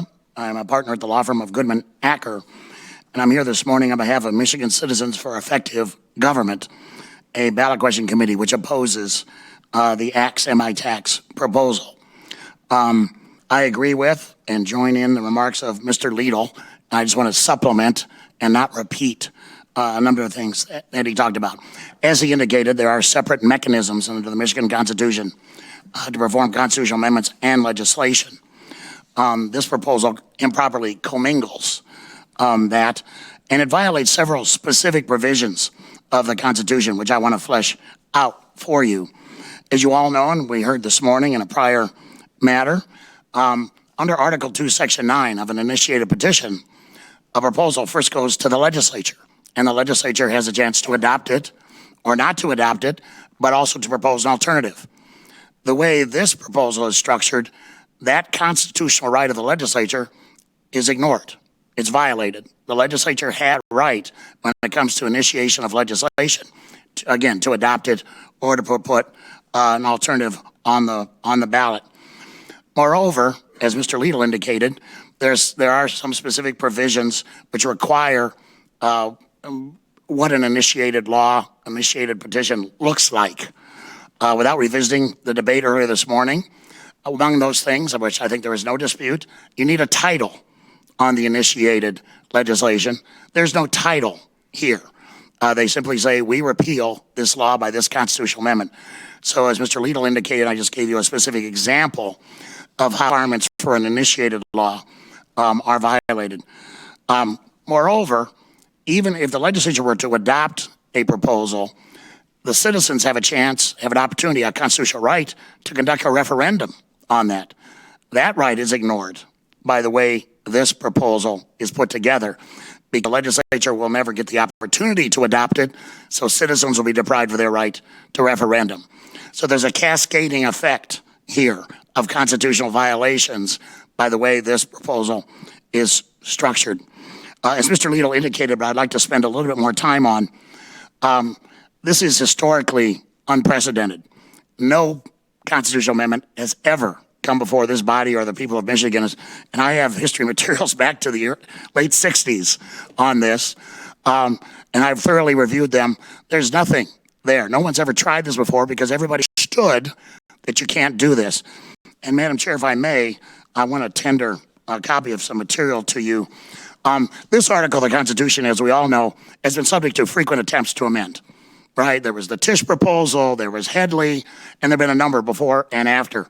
Back in the 70s, there was an attempt to institute a progressive income tax in this state. That was an amendment to this proposal. None of those proposals attempted to also at the same time repeal existing inconsistent legislation.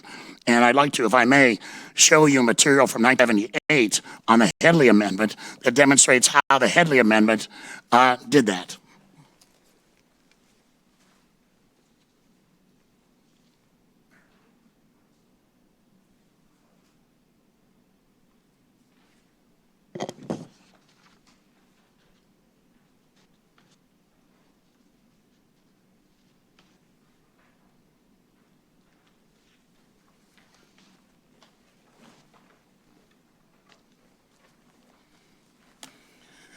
Sorry for the quality, but this is a copy of an original document.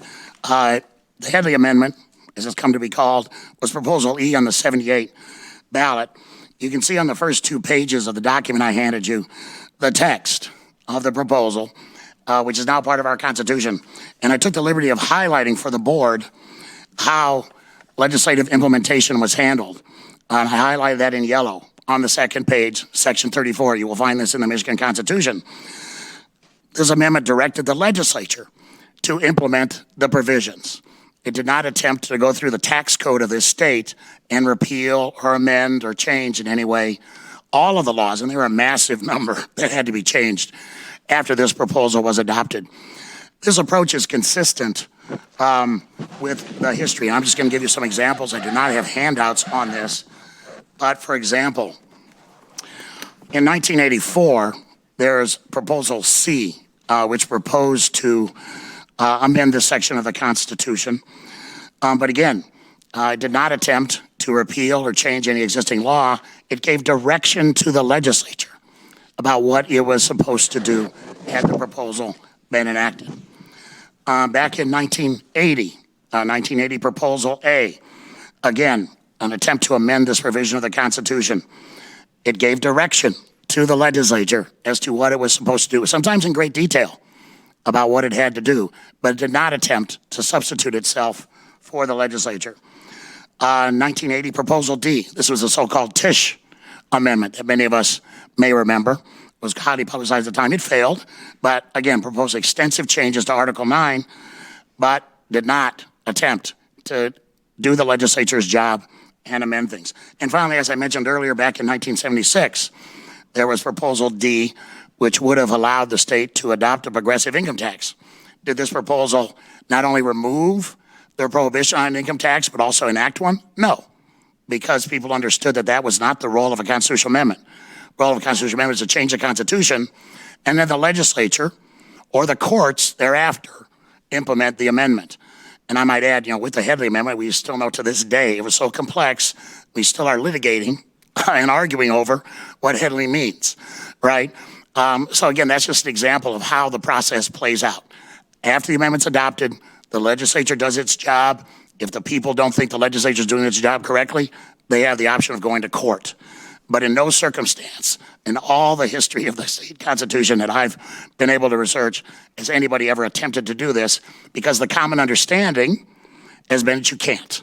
You don't do it this way. All sides of the political spectrum in Michigan have understood that to be the rule, and that is the correct rule for the reasons that Mr. Liedl and I have indicated here this morning. So I agree with Mr. Liedl, the board, and even the Bureau, in the first instance, do not have jurisdiction over this petition because of this fundamental misstructuring of this proposal. With that, I'd be glad to take questions. I have a question about the title here, where it references article. Where it says proposed by initiative petition to provide for tax limitation. When I was trying to figure out this, this proposed constitutional amendment, I looked at the tax provisions in the Constitution to try to, and at other amendments to the Constitution, to see if I could find anything that said, you know, Article something repeals, blah, blah. And there was nothing. And as you said, the tax provisions in the Constitution have been amended or attempted to be amended numerous times. And it's complex. But as I understand it, and tell me if this is sort of a summary, the constitutional amendment process sets forth something sort of general, which the it is the citizens' direction. This is what we want. And then the legislature acts upon that direction. I think that's right, but you can also have pretty detailed constitutional amendments. I mean, Headley, frankly, was the forerunner of that, because Mr. Headley and his supporters didn't trust the legislature. And so this is very detailed, but they did not purport to write a statute into the Constitution or change the law that way. Some of the voting rights proposals last several years have been fairly detailed, but again, as Mr. Liedl indicated on behalf of a couple proposals he was associated with, in those proposals, which I was associated with, it was not our place, and the Constitution doesn't allow us to enact law as part of a constitutional amendment. That's the legislature's job, which it's been doing for the last several months in the wake of the adoption of those proposals. And I do remember, with regard to the 2018 Promote the Vote proposal, which said in general language that voters had the right to vote an absentee ballot for any reason. After which the legislature amended the section of the statute which had 6 reasons for voting an absentee ballot, right? Right, and your staff knows very well, because they've been intimately involved in this process for many months. There's been a lot of legislation in the wake of last year's proposal too, implementing it, because the constitutional amendment gave overall direction, but did not purport to amend the laws. Isn't proposal 1 of 2022 similar as well, related to the term limits and financial disclosure? That's true, Mr. Don. Yes, it directed the legislature by 31st of December this year to implement it. That's, again, as you can see from the Headley excerpt I handed you, and you can go through and find many constitutional amendments in which there is this direction to the legislature to implement. That's what should be done here. If they want to have a separate proposal to repeal the General Property Tax Act, fine, separate proposal, not in this petition. Okay. Thank you. Thank you. Mr. Brewer. Mr. McCord, do you want to address the arguments that have been made by Mr. Liedl and Mr. Brewer?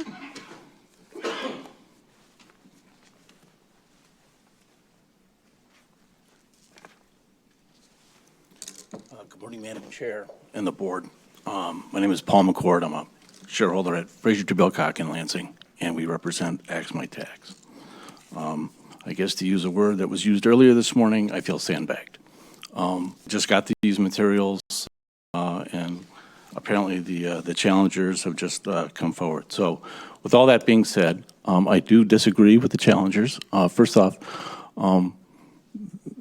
all political power is vested in the people of the state of Michigan.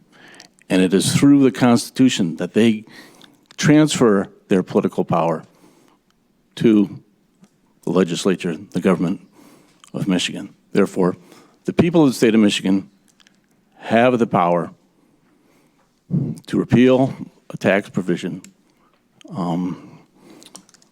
and to propose alternative means. Now, I did hear the arguments of Mr. Beal and Mr. Brewer regarding how Headley was implemented, and I found them persuasive.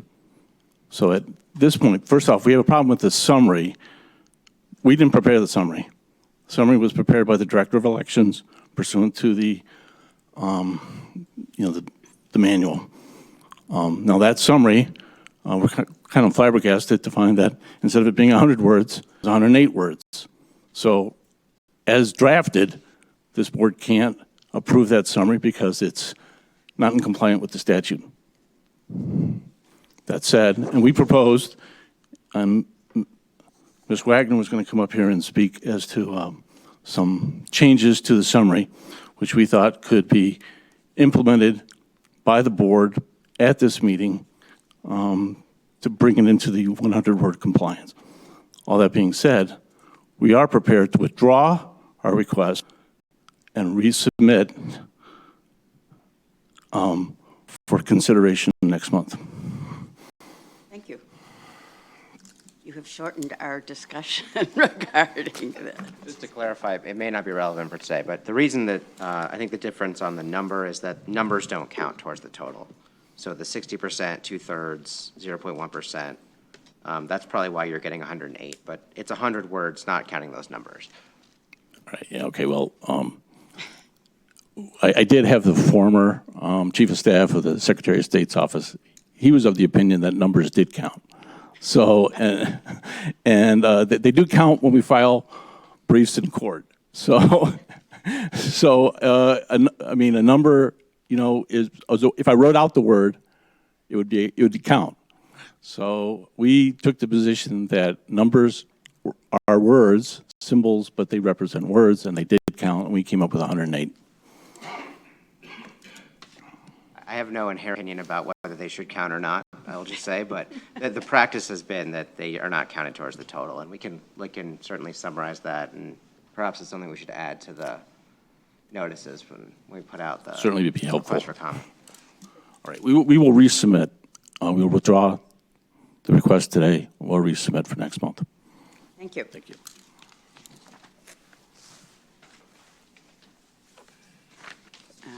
Moving right along. Item number 7, agenda item number 7, is consideration of the sufficiency of the recall petition submitted by Melissa A. Williams against Noah Arbit. Mr. Brewer? Is there anybody, and nobody has asked to speak in support of? And who are you? Alex Barbe, the resident of House District 20 in Noah Arbit's district. Melissa Williams was not able to be this morning. I'm speaking on her behalf.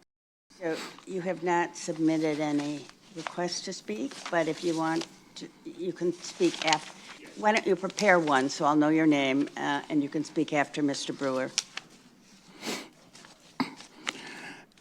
Thank you, Madam Chair. Mark Brewer of Goodman Acker.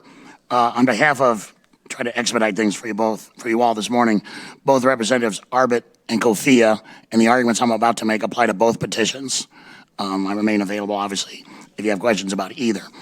So, these new petitions against these members are not clear in terms of the reason given. And this, I am not rehashing arguments that the board previously considered. I bring to you this morning a new argument as to clarity that is laid out. So I just want to make that clear from the very beginning. The summary says that these representatives voted yes on House Bill 4145. That is inaccurate because there were at least 8 versions of that House bill before the House of Representatives. Neither of these representatives ever voted on the original bill, which is what this summary states. You look at the summary, you look at the legislative record, the summary states they voted yes on House Bill 4145. In fact, as detailed in our letter, they voted yes on the fifth version of this bill on the floor from the legislative record, and they voted yes on the seventh version of this bill on the floor of the State House. The reason this is very significant is because those versions are materially different from the original bill. I'm not going to belabor it this morning, but in our submission on page 2, we gave a detailed list of the many ways in which the versions they actually voted on are significantly materially different from the original bill. And so it's our position that in order for the summary to be clear and to give voters what they are entitled to know, what is the course of conduct we are voting on, what is the legislation is being referred to, this petition must reference H7, which is the version they finally voted on, which again was materially different from everything else. So for that reason, the petition is not clear, but also that also means it is not factual, because again, it is not true that either of these representatives voted on 4145. They voted for 4145 version 7. That needs to be specified. This problem points out the defect in relying solely on titles of bills and on bill numbers, because anybody who studies the legislative process knows that bills undergo massive amendments, massive changes during the course. And so it's important that either the version of the bill be referenced or that there be, as I have argued in the past to this board, that there be some description of the content. Had these petitioners done that, there could have been a description in the summary of the content of H7. And there would then been clarity as well as factuality in terms of what these representatives voted on. But both of those are missing. They either need to reference H7 or they need to give a description of H7 in order for this petition to be factual and clear. For that reason, we ask the board to reject these petitions, find that they are neither factual nor clear, and require these petitioners, if they choose to fix their reasons for recall and appear again before the board. Thank you. We'd be glad to take any questions. We have questions for Mr. Brewer? I'm at times exasperated and impressed by your creativity, Mr. Brewer. The language that's before us for Representatives Arbit and Kofia are, in my reading, identical to what we approved on August 21st related to Representative McDonnell. Yes, sir. And I know you will argue that you've had additional time to review your arguments, but from my perspective, we were in unanimous agreement. I think Member Bradshaw was not here, so I will not speak for her, but the three of us were of the mind that what was provided was made perfect sense, was clear, addressed the issue of not being too vague, but also not being too detailed. I see no reason to get into the details of which substitute version, because when you go look at this, if you were to go to the legislative website and Google or type in the bill number you're looking for, it will provide you with the most recent information on it, and it's essentially doing the same thing of creating a Risk Protection Order Act, i.e. a red flag law. I appreciate you advocating for your clients, but I don't buy the argument that this is. Understood, Mr. Don, but actually, if you go to the legislative website, you will find at least 3 versions on the website. You will find the original version, you will find a copy of H5, and you will find a copy of H7. So that is not the solution to the lack of clarity and factuality in this petition. It's very easily remedied. They need to specify that it was H7 and or provide some detail about the content of the bill. The law is pretty clear. It has to be clear and accurate, and this is neither, and resort to the legislative website does not solve that problem, Mr. Don. What would you say the difference is between H7 and the original? We detailed those, Mr. Hauskamp, on the second page of our submission. Do you need a copy? I read it. Yeah. I mean, there are several material changes here. The threshold for filing a complaint. We removed the requirement that there be a firearm possessed before the complaint filed. It altered the court procedures in terms of notice and what the court may or may not do. These are very material changes to this bill that signers of this petition are entitled to have the opportunity to look at, right? Mr. Daunt may be right. Maybe all these can't be detailed in a summary. But the shorthand is reference H7. And then everybody knows what we're talking about. Everybody knows what we're signing when we sign this petition. All of those relate to the last piece of this, which says i.e. red flag law, so it's all kind of being tucked under one, right? Yes, it's certainly still a red flag law, but it's a very different red flag law from simply referencing HB 4145. It's version 7, which is very different from version 5 and even the original bill. Member Bradshaw, you look questioning. I don't know if you have a question. Well, I mean, having not been here for the approval of the last that said red flag laws, I don't know what the conversation was about red flag laws. So, I look at it and I'm looking at the petition. I'm pretty much good until I get to, listen, Mr. Brewer, I appreciate it. And actually for me, as someone who actually looks at legislation, it's tie barred. So this isn't even going to be able to do anything, that's more minute. It does create an extreme risk protection order act. It's the red flag law. It's the red flag law. That for me is when you're generalizing it. And as someone, I'm looking at it as I don't know. I know you guys had many conversations about it, but I mean, that's where my objection would be at this time.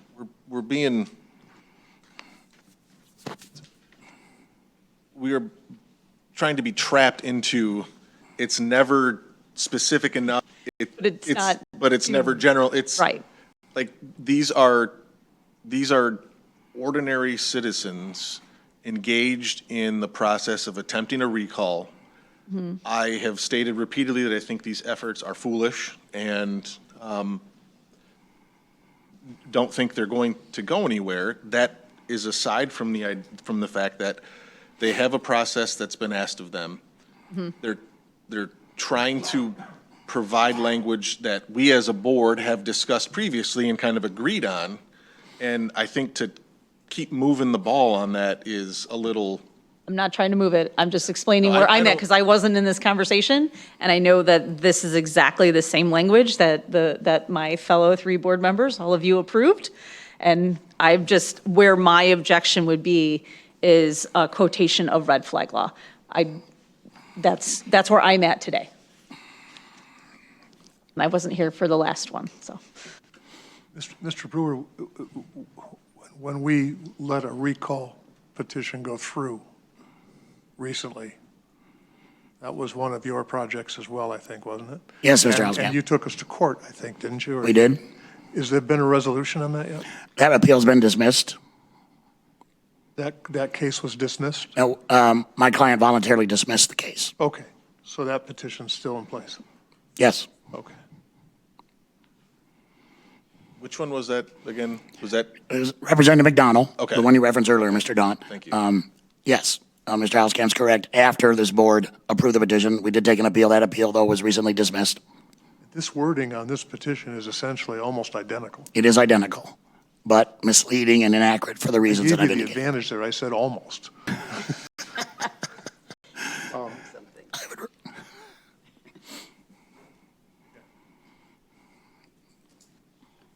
Mr. Brewer, I did go to the legislative website and pulled up the final H7. And it does say at the top, HB 145, or 4145 as passed House April 13, 2023. Correct? That's on the final bill. Yeah, that was It's on the- final passage. That's the version that these 2 representatives Right. voted for. Right. See him.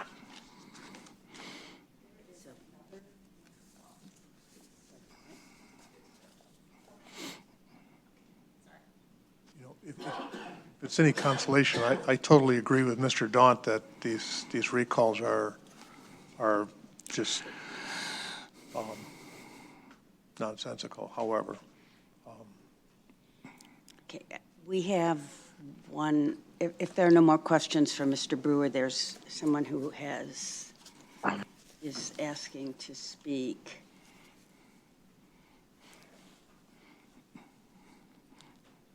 It is Alex Barbie. Thank you.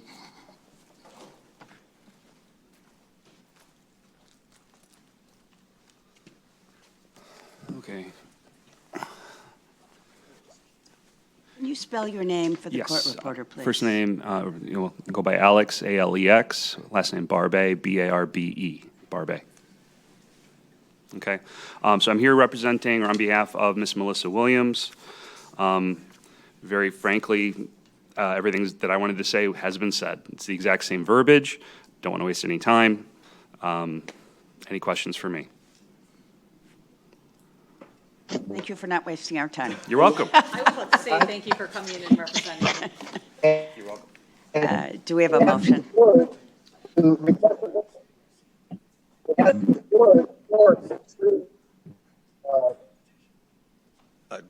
Was going to make one, but I'm one. you've got someone coming in there. Who is able to figure out what's going on there? Oh, someone unmuted themselves.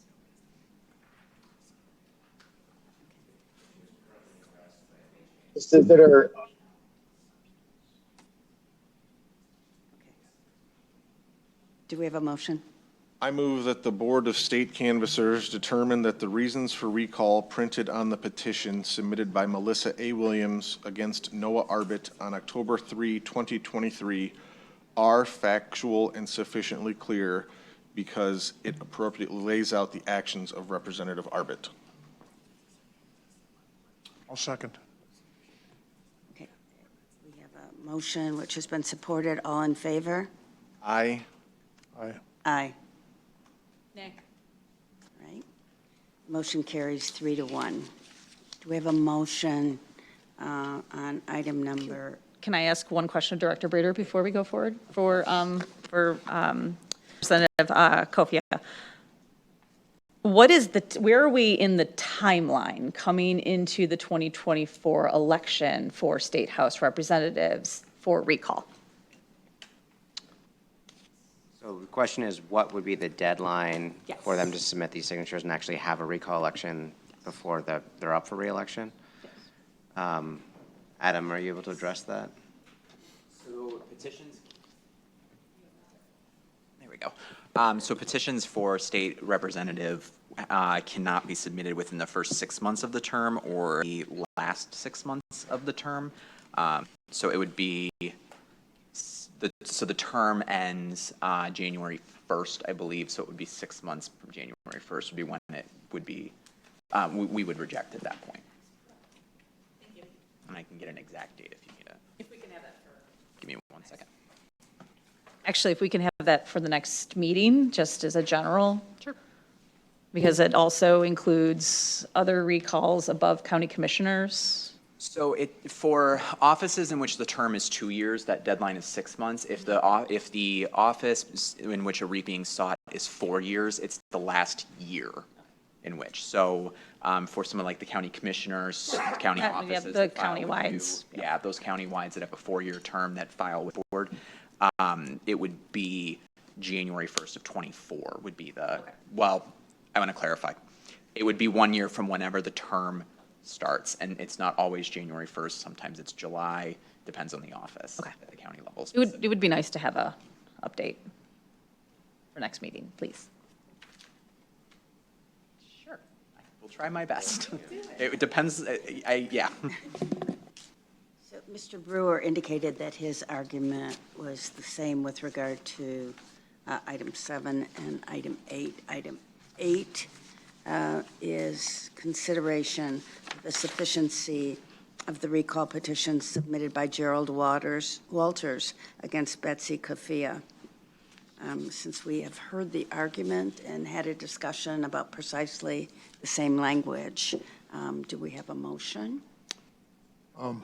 I move that the Board of State Canvassers determine that the reasons for recall printed on the petition submitted by Gerald Walters against Betsy Coffea on October 3rd, 2023 are factual and sufficiently clear. Second. Okay, it has been moved and seconded. All in favor? Aye. Aye. Nay. Okay. The motion passes 3-1. The next item on our agenda is consideration of proposed updates to the random sampling procedures. Do we want to take a break for lunch before that? I'm not sure what you anticipate in terms of the length of the discussion regarding the petition manual. I think it really just depends on how much the board wants to discuss it and how many questions you have. Our presentation to you is pretty brief, but it could go on for some time. I think there was some interest from the public, and I think if we've had some lengthy discussions in the past. So it really just depends on how long you think that will go. For what it's worth, we did order lunch anticipating a long meeting, and that will be here in about 15 minutes. I'm sorry? Sorry, we did order lunch anticipating a long meeting, so that will be here in about 15 minutes. Oh, okay. So we're not going to recess for lunch because it's not here. So let's start considering the proposed updates. Do you want to tell us what you are proposing, Director Brader? Sure, thank you. And I also just want to thank all of you for your involvement and comprehensive input on this process, and I really want to thank BOE staff for really taking a deep dive into how we've done this in the past and trying to propose some improvements that we think will benefit everybody involved in the process, whether it be staff or the board or those submitting or opposing petitions, to try to get some more clarity and some more time, and hopefully slightly fewer things to disagree about in the petition process, although I don't anticipate that will reduce the volume of disagreement. So back earlier in the year, we had, as we discussed previously, brought in a consultant to look at the board's approved process for random sampling and for processing petitions, to evaluate whether the statistical methodology remains sound and also to see if there are some ways that we could improve it. The main impetus for this was, number one, the way we tend to find ourselves in each petition process, sort of area of the calendar, very pressed for time in processing petitions, which then also leads both the proponents and the opponents of the petitions feeling like they don't have enough time to review what we've done and make their objections before the board. That in turn leads to the board not having enough time, and when it has gotten to the courts, judges have also opined that they do not have enough time. So we can't totally solve those problems, but in looking at this process, we have identified some efficiencies that I think will make the process more transparent and faster, and at least as accurate, if not more accurate, than what we currently do. So the procedure the procedure changes that we recommended really fell into two categories. One were some updates just to the basis for accepting or rejecting individual signatures or individual sheets, and the coding that is used to document those reasons for accepting and rejecting signatures or sheets. We've already updated that. The board agreed to that. So what we have out right now is an interim petition manual that reflects those new codes and reasons for accepting and rejecting the signatures, but doesn't yet sort of fully reflect what we're planning to do for 2024, because we were working to go through the process with the board to finalize the sampling process.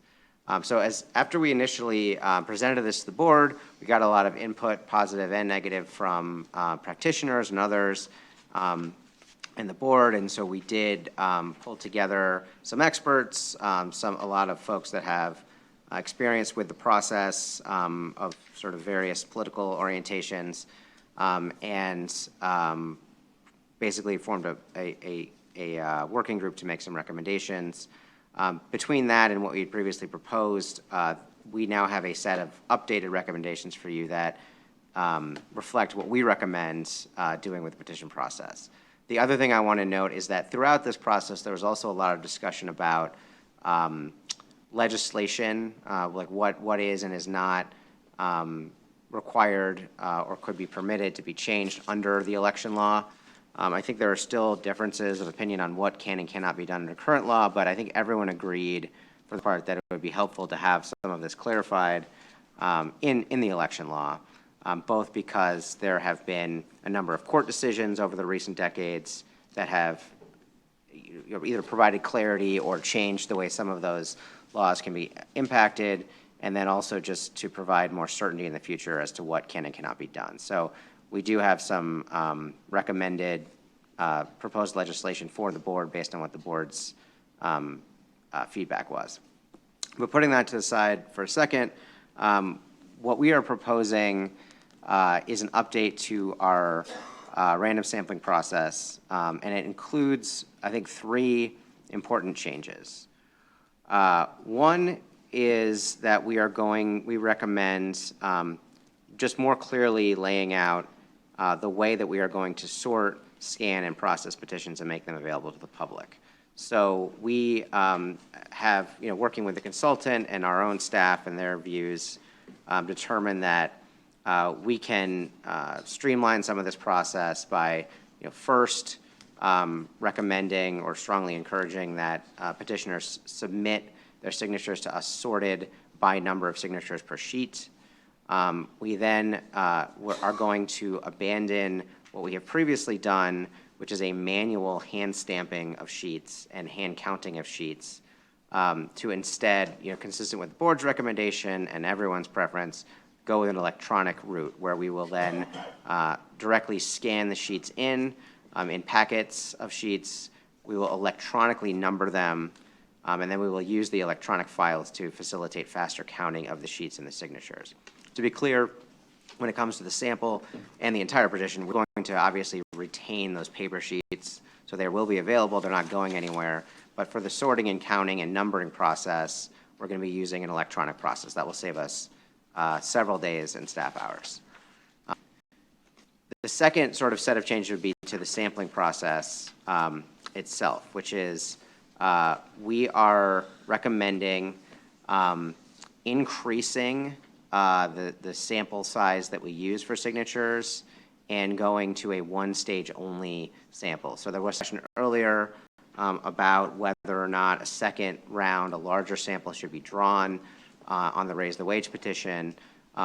If we have to do that, that would result in a extensive delay in the process of a couple of months at least. So we want to avoid that possibility, but as part of that process, we also want to get some additional precision in our sampling when we do them the first time. So we are proposing, instead of approximately 500 signatures when it comes to initiative and constitutional amendment, that we would instead pull approximately 1,000 signature sample, and that would be it. There would be no second round. There's also some recommendations about just modernizing the way sampling is done so that instead of looking for the signature on line 4, the sampling program would tell us the 4th signature on the line.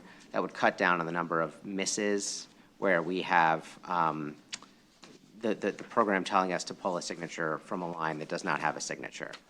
The other thing that we would do, just going back to the scanning and counting process, we would also use that scanned universe and sample to make it available more quickly to proponents and opponents who want to see the petition quicker, so we don't have to have them come in and scan it themselves.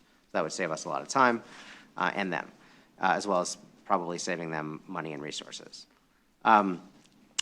So going back to the sampling, we would then draw the sample from the 1,000 signature sample for initiative and constitutional amendments, and then we would proceed to use the thresholds recommended in the Raymond report that we've discussed previously, which would involve a higher level of required confidence to make a recommendation to certify.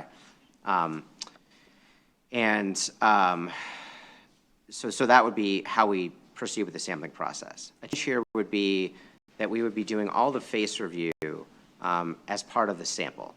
So we would be moving the face review currently done before we pull the sample to after we pull the sample, which means that if a sheet is going to get thrown out, or if a signature is going to get thrown out because it's on a sheet that has some issue on it that invalidates the entire sheet, like the circulator didn't sign it, we're now going to wait until we see that in the sample, remove it from the sample.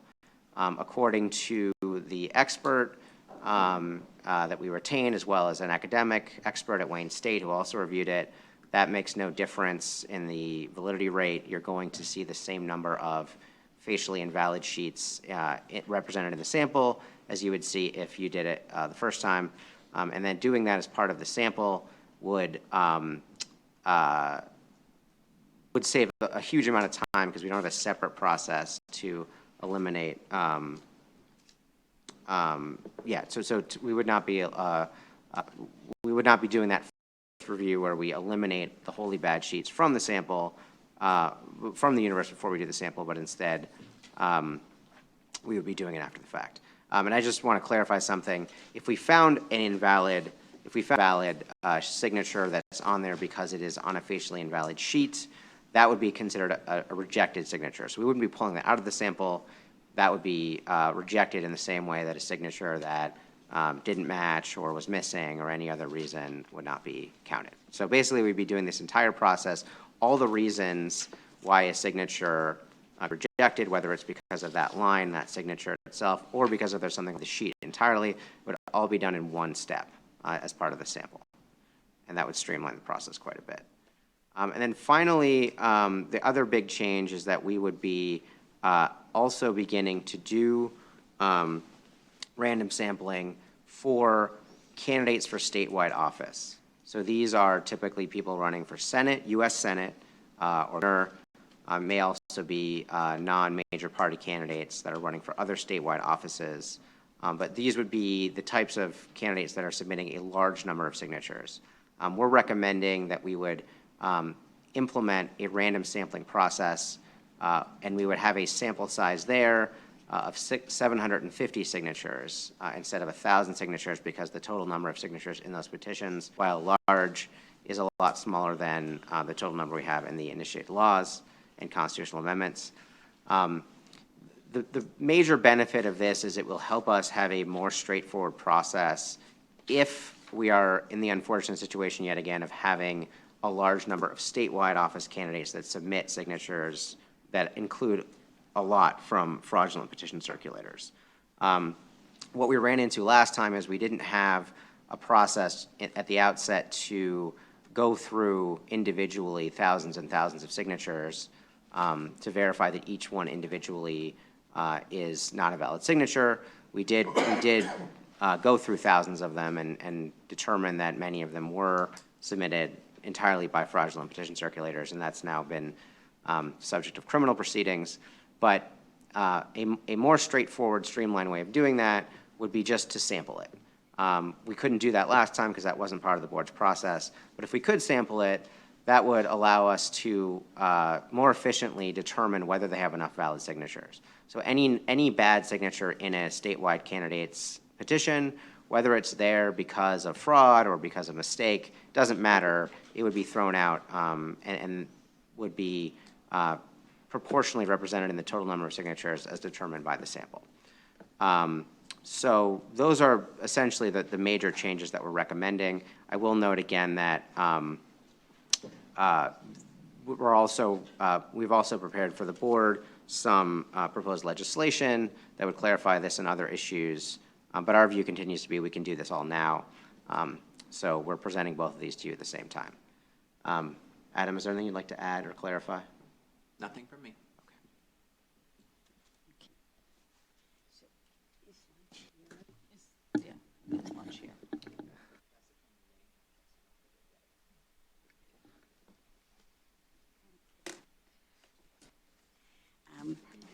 Let me add that after we wrestled with these proposals last spring, we formed a work group with Vice Chair Hauskamp and myself, members of the staff, and we met with practitioners, which was really informative for us. suggestions were made. And I think that examining what we were doing and the results that we were getting, it did appear that doing random sampling for candidate petitions would give us more accurate assessments of the validity of signatures in those petitions without relying upon challengers to do the very expensive and extensive work to review petition signatures. We asked the staff to do random sampling on petitions which had been submitted by one of the gubernatorial candidates, and that random sampling indicated that there were even fewer valid signatures than had been identified when there was a less systematic way of going through. And in fact, what had happened with that candidate's petitions was that all of the signatures which had been submitted by people who were identified as forgers were eliminated, but there wasn't a systematic or a sampling procedure by which the rest of the signatures were evaluated. So we concluded, I speak for Member Hauskamp and myself if he wants to disagree, that this would give us random sampling of candidate petitions, which actually requires more of the Bureau because there are more signatures to actually check, but would give us much better information about the validity rate of the signatures presented. And we did, well, detailed face review is going to happen with the sampled signatures. We understand that there would still be a sort of abbreviated face review of the petitions to find ones that were just totally defective. Am I correct on that, Adam?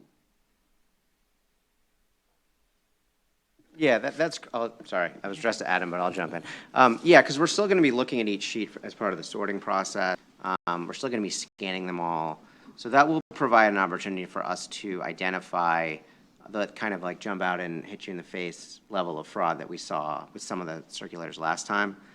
They're also all going to be scanned. So there will be a greater amount of transparency for anyone else to bring those things to our attention, to the attention of law enforcement.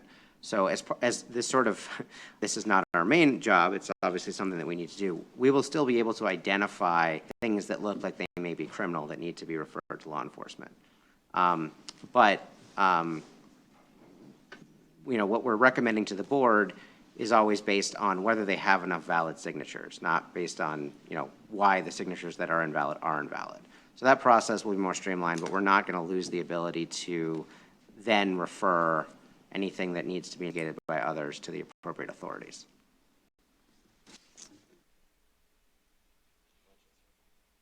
So I believe that we have lunch and we're going to adjourn or recess, I should say, not adjourn, recess for how long? Why don't we say 45 minutes? Hour would be better. So every time we say 45, we take another 20. So I think if we just say an hour, I think would be good. 5 minutes for lunch. And then anyone who has not indicated that they wish to speak to this issue can submit additional little blue slips, and we will hear, we will discuss, and we will hear from people who are present here who will, I'm sure, have useful comments to present to us. So we are in recess until 1 o'clock. Why does my computer keep going off? It's probably a time. I have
Whoops, okay. There you go. There, okay. Now we're 4 minutes late from our recess, and we're getting back to work. So I believe, we can have a discussion, but maybe about the proposed changes in the manual. But I believe that Mr. Doster has indicated he wants to address that. Can I ask a quick question to Director Brader? It's a very quick one. On the going to electric files, like taking the petitions and then giving them an electric number, and it took me a second, like, oh, they're going to be numbered inside the file, right? So you're not putting a number of the individual ones, but they will be filed in those orders that you scan them. Is that a correct assumption? Yes. Okay. So with that, will there always be availability to the physical petitions to challengers, and also us here too, that we'll always be able to have those physical copies? That's my question. I For hope it you, wasn't- yes, definitely. Okay. In terms of the access to the physical petitions, I think typically, I can maybe Adam's better position to answer this, but I think typically when we get those challenges, they're mostly interested in the electronic copy. But if there is an issue that requires looking at the physical sheet, which might be something like a torn sheet. Yep.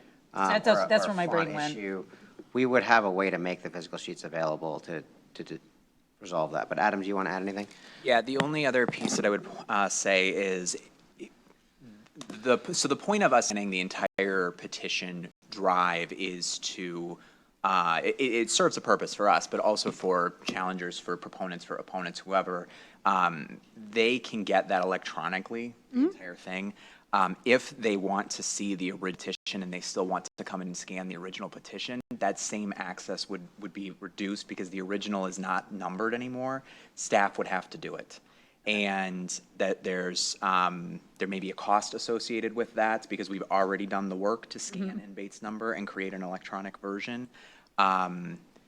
And it also can't interfere, as the process is now, can't interfere with our ability to just process the sample. We have a very limited time frame with statewide lives in general from when they get filed to when they have to certify. And Director Brader brought up is like those little tears or things, and so I just wanted to make sure that there was still access. Yes. Even though, I support that move, I just wanted to make sure that there's always that, the paper copy, as I've always said here, as long as I'm here, they will have a paper. Yeah, they'll be organized so that way if, like I'm looking at a sheet right now that's hand stamped 818. The difference is that it would be Bates numbered via Adobe Pro.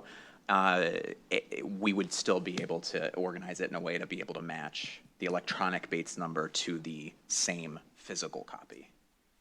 And I guess my other question is, the program that the Bureau is looking at, what's the procedure when that needs to be like updated or improved or software has to? I just think about the stuff that we have to approve here, so want to make sure that's in place as well. Yeah, so we would have a public process to identify the person or entity that would be creating that program for us. And I don't know specifically what software would be used. What's really most relevant is the program and applies with the requirements. So we would, I don't know exactly what steps we would take in what order, but it would be a public process, and we would, keep the board involved in that as we were getting it set up. But there's nowhere that states that we have to approve, or do we have to approve that? I don't know that you have to. I don't know whether back in 1980 the board approved the computer program, but I certainly don't see any downside in making sure you all agree with it. So we can talk about that. It certainly seems to me that it's useful not to get my input, but to get Vice Chair Housecamp's input on programs. I'm not sure what I could add, but I do have a question for Adam that I meant to ask you at lunch, and that is, when you're scanning, your high speed now makes PDFs out of all these, adds the number. Are you scanning those in color or black and white? Do you know? It's color. Okay, it is? Because if you do the color, it should preserve the fidelity with the original sheet. you shouldn't have any problems. Yeah, and then the only, and like we said this, I've said this before, the only piece, and kind of even going back to Member Bradshaw's comment as well, it just is a matter of making sure that it's easy to match it up. But yeah, I think would be relatively simple to match up, for the most part, assuming that the organization up front and how it's being scanned. So that way it's like, okay, batch 1 is 250, and then it's box 1 to 250. And you keep it organized in that way, because there are instances where we have to go back and look at the original in both candidates and statewide drives, just to see, did something get cut off?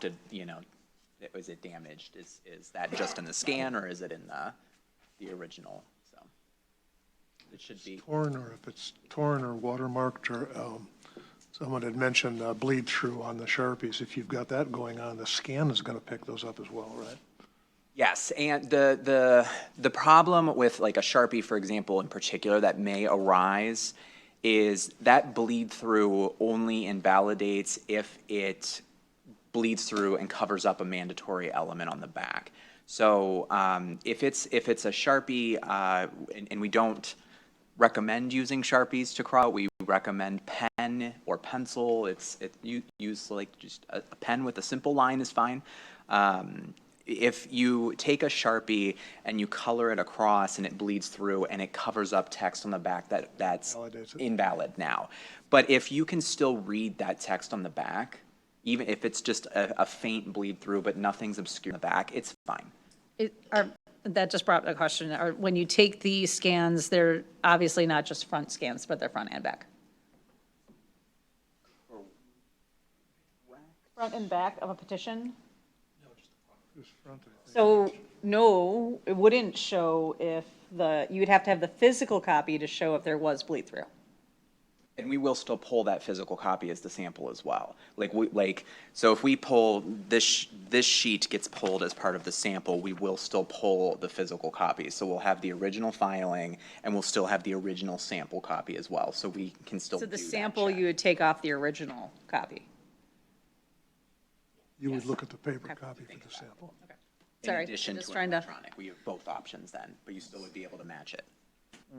One thing that comes to mind, hearing that, and my apologies if I missed this, a lot of these can be multiple pages. The scan will get each side of the submission, or just front, okay.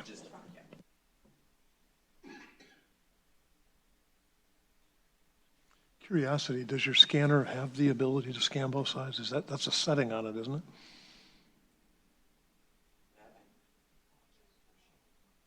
Yeah. Okay. My little scanner. Because sometimes they're folded like a blanket. And so then they're not even a standard size, or sometimes they're full, like, yeah, the examples I know are in the manual, like I remember, there's a couple of them that folded out into a large size. So you'd have to, I guess that's a question of, I mean, that's gonna be trial and error of having a thicker petition that's more than 2 folds to try and feed those into a scanner, so.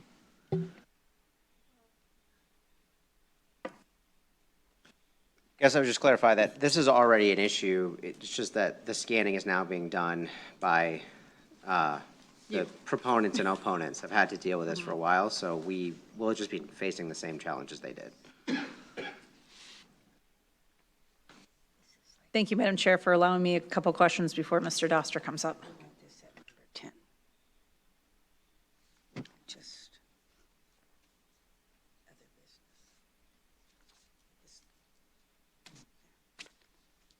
Oh, okay. So, Director Brader, the petition manual that you have presented here today is, I believe, essentially the same as we looked at last spring. Am I correct?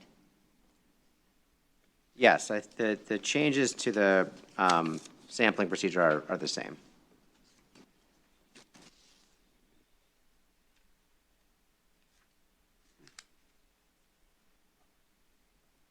So Do we have any other questions for Mr. Brader about this? You want to address this, Mr. Doster?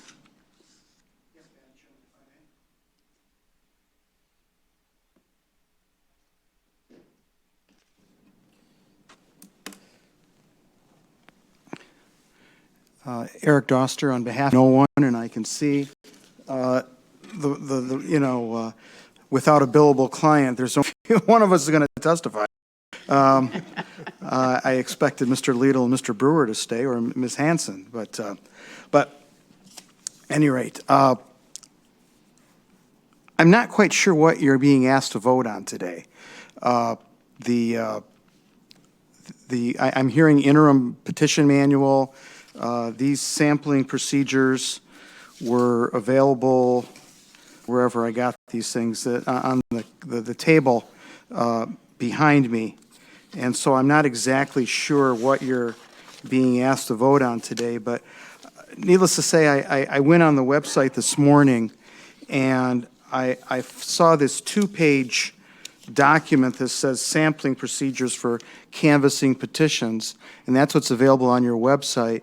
And in the back of the room is this document, same title, but it's about the process that Director Brader was going through for lunch. So I'm just seeing this for the first time.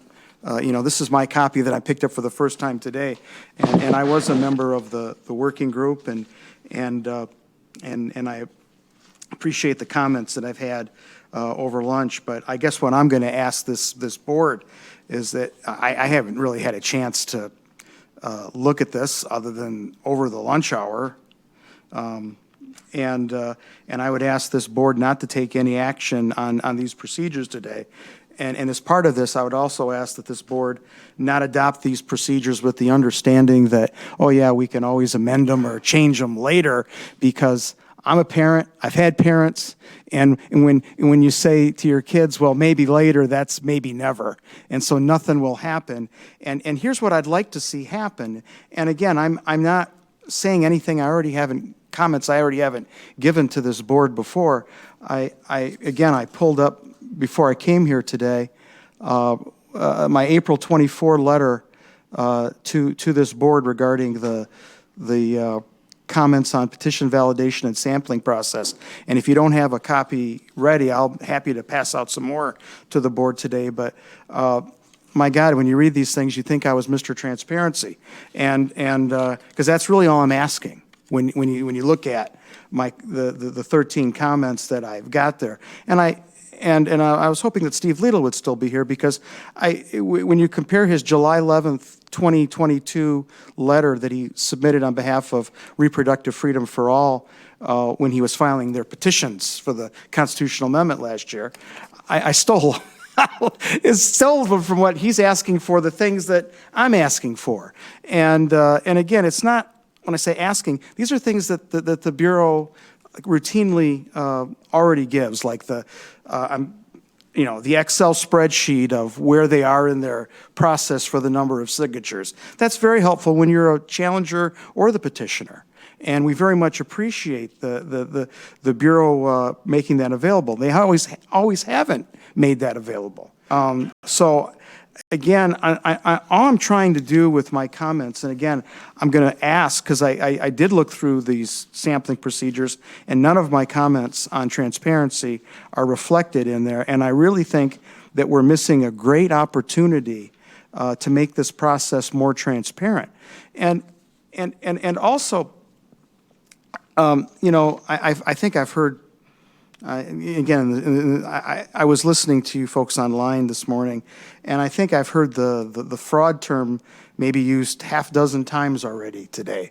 And as Director Brader may recall, and when I was doing the Unlock Michigan petition drive, we met with Director Brader, and we very much appreciate he makes himself available, and believe me, from a practitioner's standpoint, that's very much appreciated. And one of the things we asked him, we were trying to combat fraud in the Unlock Michigan petition. And we asked for, and Jonathan may remember this, we asked for the digitized signatures off the QVF, because we want to be able to look at the petition and try to cull this stuff out for fraud. We're trying to be proactive and take this out for fraud. And we were told that legislatively, we couldn't do that. And I've never really looked at it, other than, I'm pretty sure that, Jonathan, that's not what you said. I don't want to put words in your mouth, but I thought you said legislatively we couldn't do that. And then, so this morning, I actually looked for the legislation on that. And it's under the information, this is MCL 168.509GG, and this may be where that sentiment came, whether it was from Jonathan or someone else that's told me over the years that they couldn't provide digitized signatures of the QVF. This section deals with information exempt from Freedom of Information Act. Well, I've had a little experience with Freedom of Information Act cases, and just because something is exempt from the Freedom of Information Act doesn't mean that the public agency can't disclose it. So here, if the goal here, and that's well-settled case law, this isn't like I was listening to your dispute between Ms. Hanson and Mr. Brewer, how they were kind of going back and forth on this auto club case. This is not a dispute. Just because something is a public document, which these are exempt from disclosure under FOIA doesn't mean that the public body cannot allow access to that. So here, we're trying to combat fraud. And one of my 13 points in my April 24 letter to this board on these procedures, and it was point 10, I said, although this is likely a legislative solution, it's imperative that petition sponsors and challengers be given access to the QVF signature file. I'm going to strike.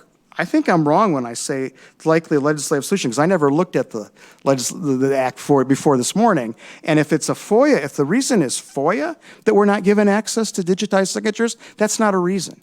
Again, the public body can give access to that if that's the reason. Now, if Ms. Meingas is going to tell me there's another specific, thou shalt not, then I'm all ears. But if it's section, whatever I just read, 509GG, that wouldn't preclude them from allowing us access to the digitized signatures for both petition challengers and the sponsors.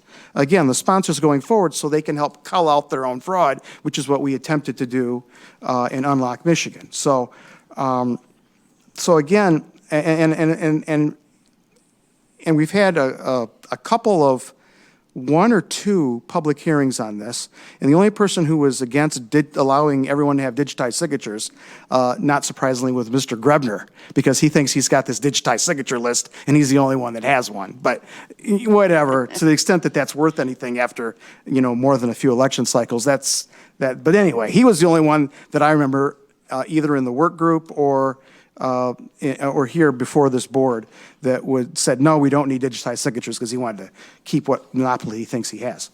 But anyway, it would go a long ways. And again, I didn't see that in these sampling procedures, which again, I'm just looking at over the lunch hour.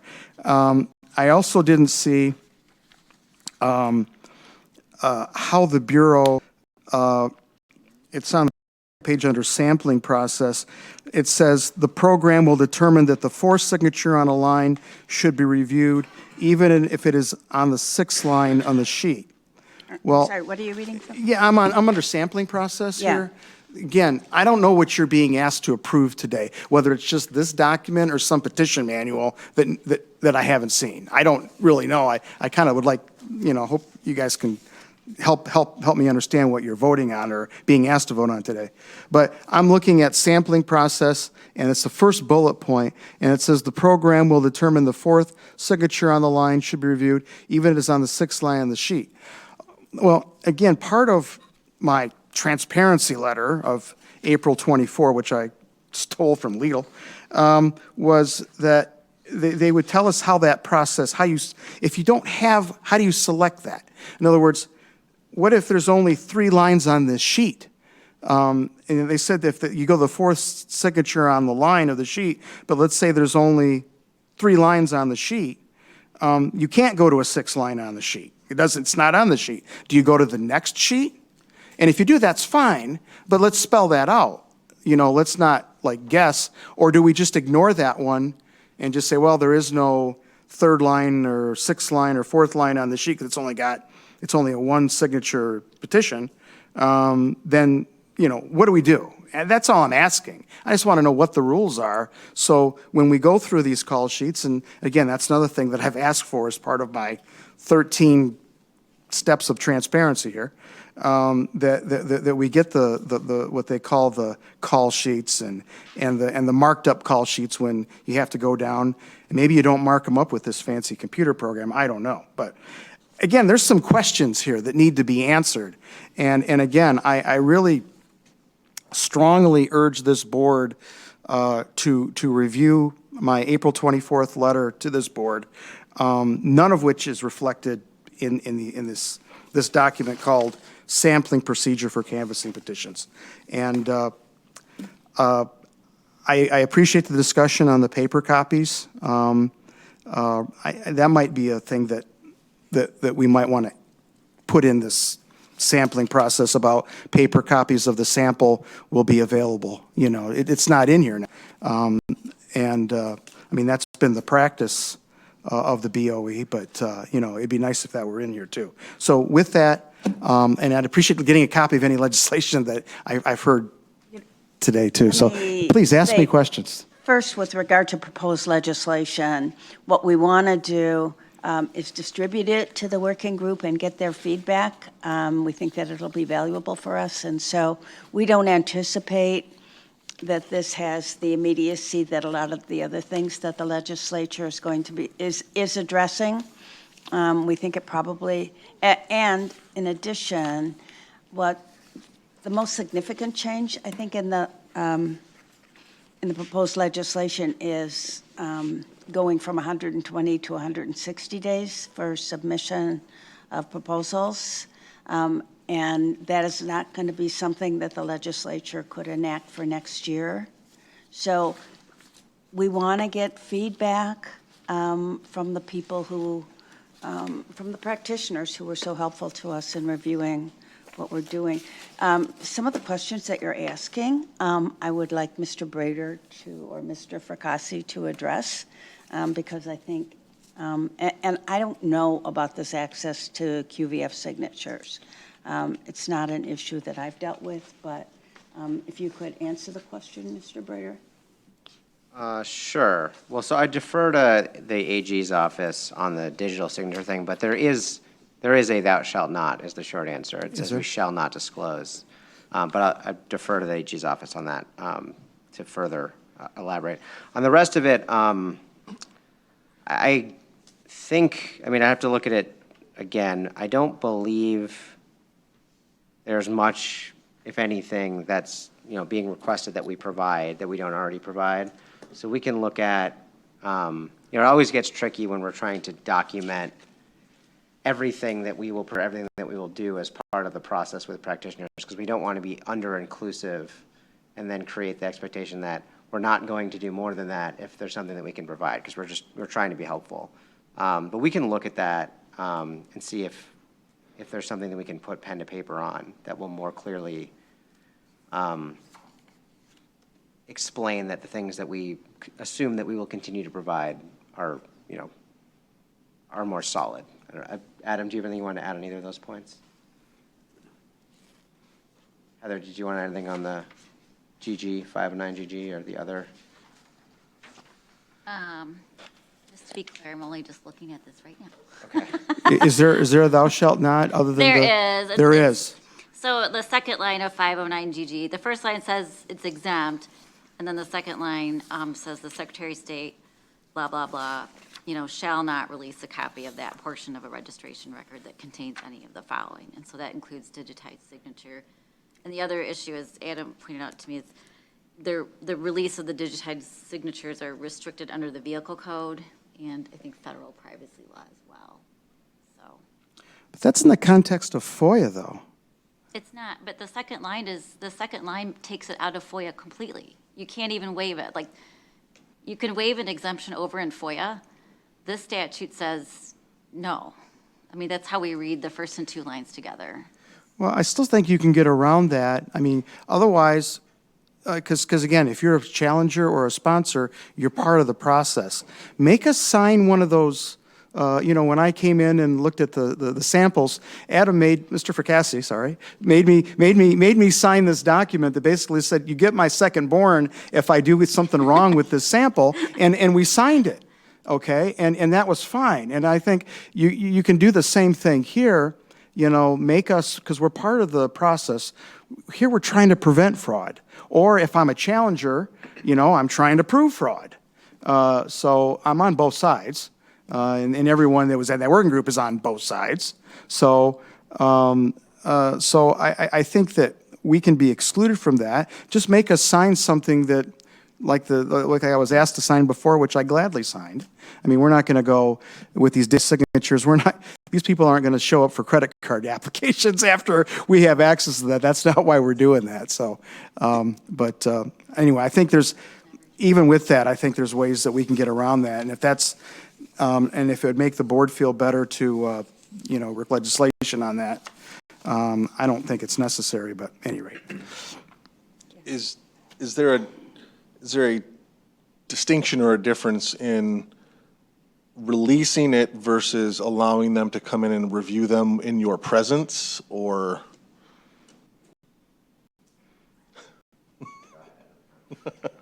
I don't think so. Okay. I mean, you're still, so there's, like Heather said, you've got 509GG in election law, you've got the vehicle code, and you also have federal law at issue here with these signatures, because it's the driver's license signature that is in the qualified voter file. So there's 3 different laws at play. So I think whether we are physically printing it off and handing it to somebody, or somebody, like a third party comes in and looks at it, even like over my shoulder or something like that, I don't think that would be a different, I don't think there'd be a difference between that. But that, even that second line, if I may add, sorry, if that's okay. It says the Secretary of, again, I still think we're part of that process. So we can come under the framework under the Secretary of State as part of the process. Because again, all we're trying to do is combat fraud. That's all we're doing. We're not going to take these digitized signatures and these people are going to be signed up for credit cards. That's not what and make us sign something to that effect. Okay, and if we do something outside of the petition process, then pin our ears to the wall. Fine.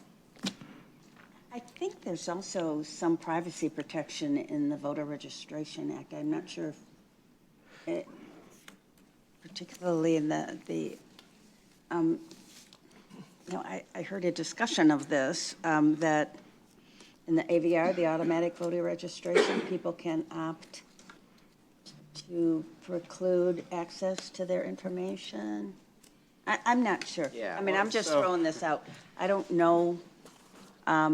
Heather is pretty definitive here about saying that this information cannot be disclosed. I understand, Eric, you're trying to make yourself sort of a governmentalish employee. We're trying to prevent fraud. That's all we're trying to do. I know, I- but that's kind of a stretch to, when you're. Or we're trying to prove fraud, either No, way. but being a participant in the process doesn't make you one of the people who has statutory access to this information. I mean, it would, I don't know, this is an issue that, we're asking for advice on. The other question that you raised was about, like going to the 4th line or the 5th line. Eric, can you, or Jonathan? Yeah, I think we should probably make that more clear. It's which signature it is on the sheet, not on the lines. That was just badly worded. I apologize. But I mean, essentially, it's within a sheet. So it's looking for. Right now, the way the program works is like, okay, on sheet 100, look at the signature on line 5. And if there's no signature on line 5, or if it's crossed out, then that's just a miss. So then we have to go look for another sheet, and that's to overdraw. That's why we can't do exactly 500, because we have to build in that we're going to have some misses. So that's why, for the raise the wage one, we're just considering it was 560, because we had more, with the idea they're going to miss. What this would do instead is say, look at the fifth signature on the sheet, regardless of what line it's on. So if it's all filled out, there's 5 lines on there with signatures, it's the same thing, it's line 5. But if, for whatever reason, there's a line skipped, or there's, somebody just crossed one out, and the fifth signature is actually on line 7, then we would still look at the fifth signature. So that cuts down on the number of misses. I might need some help with this one. If it says pull the 8th signature on this sheet, and there aren't 8 signatures on the sheet, is that still going to be a miss? Yes. Okay, so there will still be some misses, but it's going to cut down on them a lot. So if it said the 4th signature on the sheet and there were only 3 signatures, then that would be a miss, right? Okay. Yeah. May I respectfully suggest that you get away with misses? Because here's what I'm thinking. Otherwise, if you're going to perpetuate fraud, let's put on our fraud hats. Why would you turn in a bunch of one-signature petitions?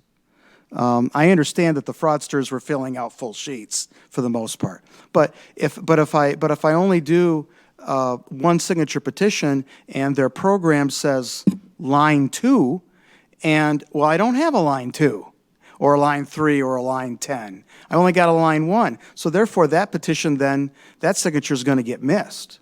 Sorry, I actually had a correction to what I said. This program can be actually designed so that it will only tell you to pull the 8th signature if there are actually 8 on that sheet. So we won't have those kinds of misses either. So I don't think you'd be able to defeat it by that tactic. So the program is programmable to depend on how many signatures are with each petition.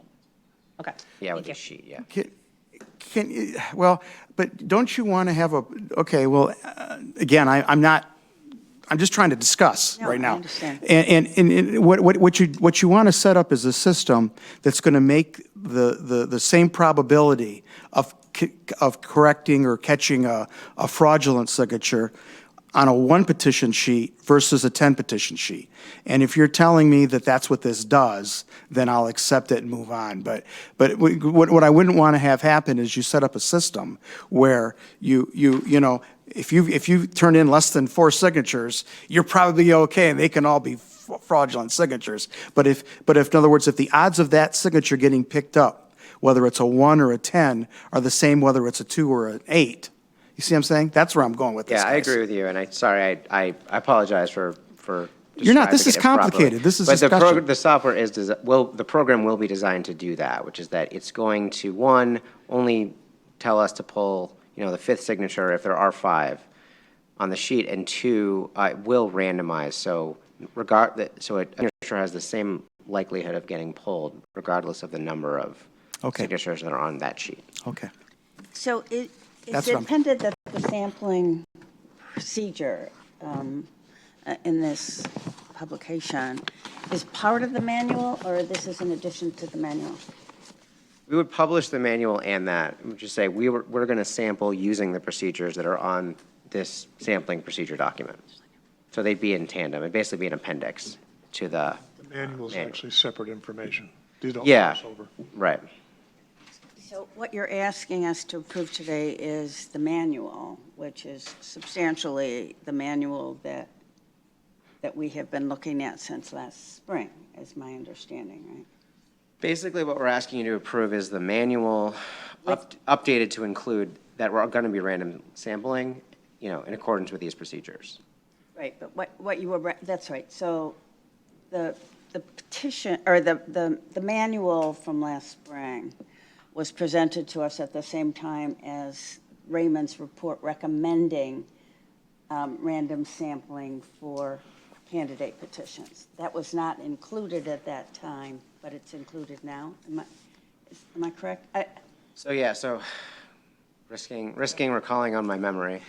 I believe that when we presented this to you in the spring, we presented the draft manual that we wanted you to approve. That was posted. And in the manual that we wanted you to approve, it would include using the random sampling that's described in this process that we're talking about now. The board at that time didn't want to go forward with the random sampling, so you didn't approve that manual draft, so we didn't post it. In the intervening period while we've been working through the random sampling questions, for the benefit of people who still need to submit petitions, we posted an interim petition manual which had like the new codes that you had approved and other things about filing deadlines that they need to know, but didn't have any information about the sampling other than the fact that the board was considering it. So what we're now asking is basically to update that, to put in the stuff about sampling, reference the fact that we will review and the board will review petitions using sampling, and then referencing this explanation of the random sampling procedure.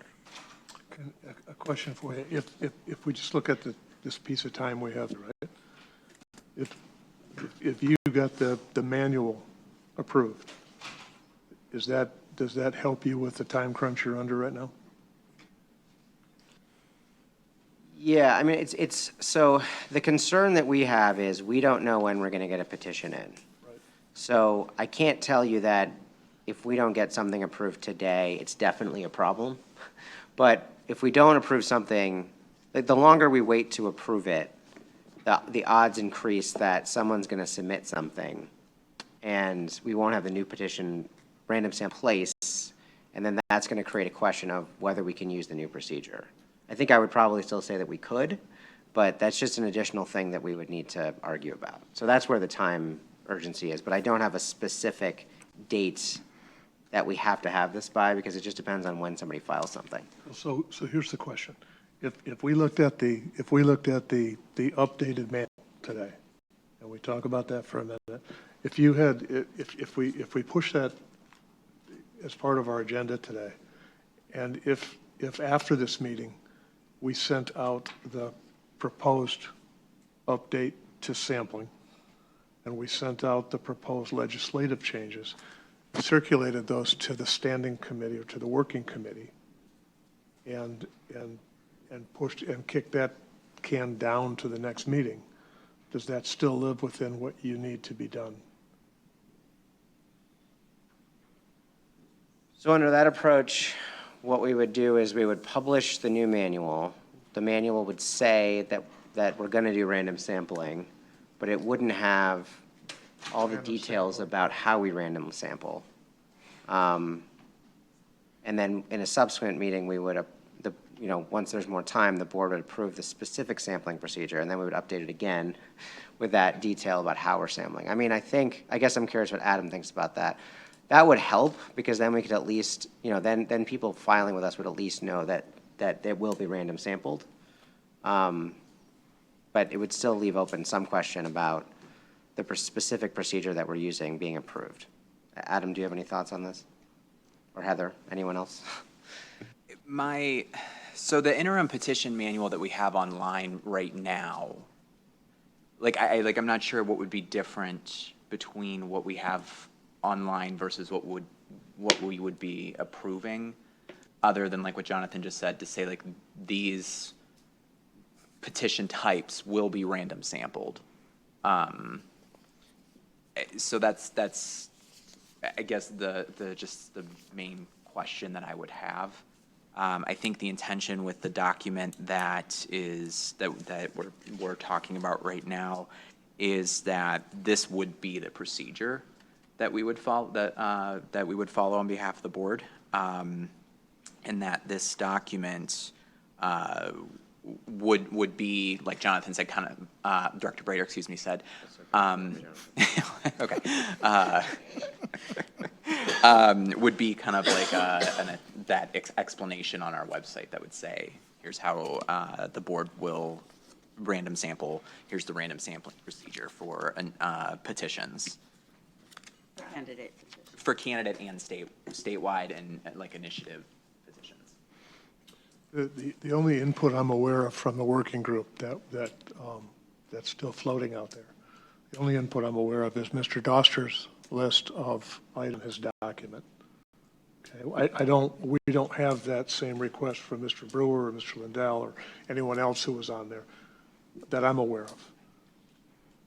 We had position letters from others. Yeah, pull theirs out. I'd like you guys to look at them all and just I'm just saying. see what you.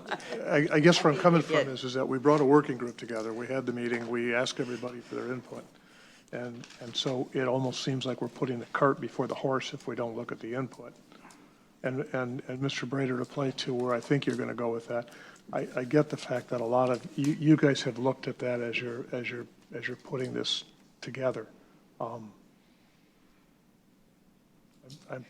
Yeah, so this, Trying to crawl out of the water here. So we did look at that, and this does reflect that input. You know, obviously, when you have a group of people who are all well-intentioned and opinionated, you know, not everybody is going to agree with the way that we recommend incorporating all that input, and then ultimately you decide how we incorporate that input.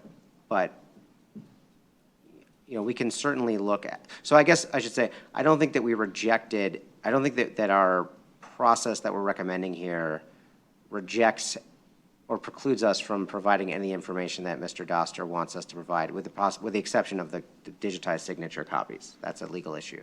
But we can certainly, I mean, I do think that it's helpful to clarify a couple of the wording elements in here.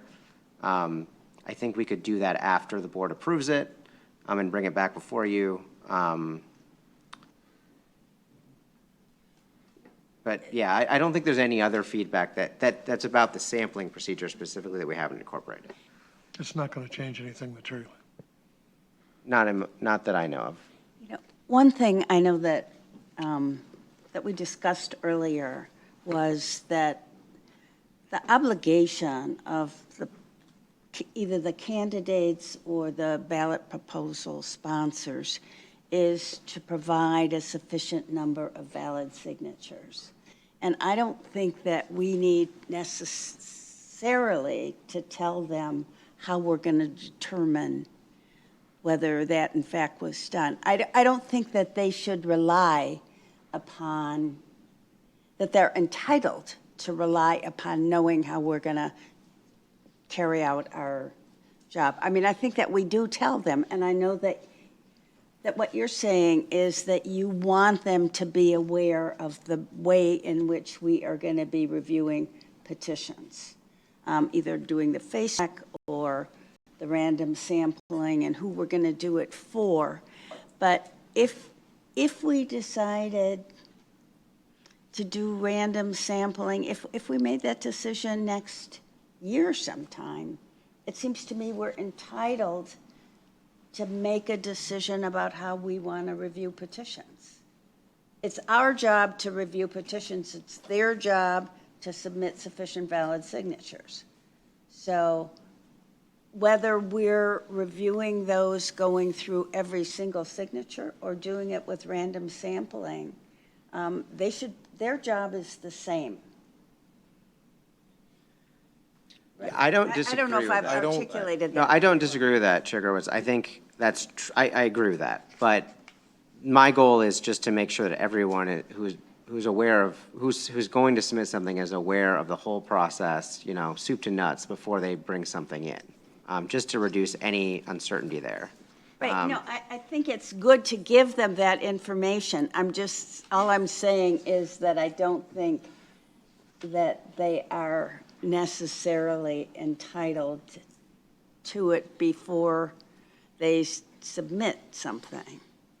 I would, if I'm understanding you correctly, I would politely disagree from the standpoint of this is an exhaustive process for everybody involved, and we want people, both the proponents and the challengers, to know what they need to be prepared to do and prepared to raise money for, et cetera, before they engage in it.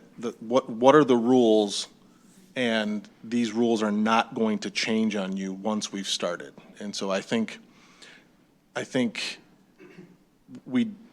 are entitled to some clarity and some understanding from this, either staff or the board, on what they're getting. I think you're making me change my mind, Tony, because, how about that? Because I think if we're going to do random sampling on candidate petitions, what that means is that we're going to look at them more closely than we did in the past. And maybe, now, they still have the same obligation to submit valid signatures. Right. But if they know that we're looking more closely at them, maybe they'll do it a little more carefully? Yeah, and that, and also just, I think, from an overall trust in the government standpoint, that the rules are the same for everybody, and if we're upfront and everybody is entitled to the same information from the get-go, then there can't be then any allegations that somebody received favorable treatment because of who's in office or what the content of the proposal is or who the candidate is. Those can be easily swatted back with everybody has access to the exact same information and it's the same. And we're reviewing every petition in the same fashion. Mr. Dusser, I am actually familiar with this because you did distribute it before. And we read it before, and we read it before we did the meeting with the group. So my question is that would you agree that most of the items you have on here don't substantially change the sampling sheet, what you got today here? Some of them do, but most of them don't. Most of these are things that procedurally could be brought into play regardless of what we approve on the sampling. Yeah, and let me clarify that. Let me go one step further. Over the years, the Bureau of Elections has provided this information to both proponents and challengers. Sometimes they haven't, though. And I have talked with members of our work group, and sometimes, like, for example, we weren't given the Excel spreadsheets on a daily basis. And then sometimes we were. So, again, when I say Excel spreadsheets, that's where, in the old days, 500 sample, you know, there would be petition 1 through whatever. Let's say they pull 520 petitions in the sample. They would say petition 1, line 1, petition 100, line 10, and then it would go through and they would have their determination up to that day on whether they thought it was a good signature, it was a fraudulent signature, whether they were in the QVF or not in the QVF, wrong date, blah, blah, blah, blah, whatever their things are. And they've done that in the past, and then sometimes they haven't done that in the past. All I'm saying is, let's everyone have it going forward. Because this isn't, there's everything in here. Now, some of this stuff is new based on the random sampling. Like, for example, point 2, I started talking about Riemann. Well, we haven't had Riemann before. The random sampling program in point 3, we haven't had a source code before. But again, I'm just trying to update it with the recommended changes here. So, but for the most part, they've all done that, with the exception of the digitized signatures, which we've talked about. But again, help us prevent fraud. So let's figure out a way to get us access to that. But we could, in effect, review, and we could, in effect, bless the changes to the sampling, the proposed changes, and the periphery items that you've got here that are more process-related could be added to, not added to the legislative piece, but discussed at the same time we're discussing the legislative piece. They could, but it won't happen, because remember my parent analogy, maybe later, you know, it's not going to happen. I'm just trying to be honest and realistic. Well, if we go forward with that understanding here, is that an understanding we can go forward with? I want to give them time to look at my I can't list. promise you that we will do every single one of these things verbatim. I'm not But suggesting. I mean, yeah, I don't. I use the word discussion because that's all it is. Yeah, I mean, at risk of, you know, I don't want to agree to too much in real time that other people, other than me, are going to have to do. But I don't see an issue with us, I don't see an issue with us providing more information in writing about the information that is made available to challengers and proponents during the challenge process and while we're reviewing, which is what most of this is. So I don't see an issue with that.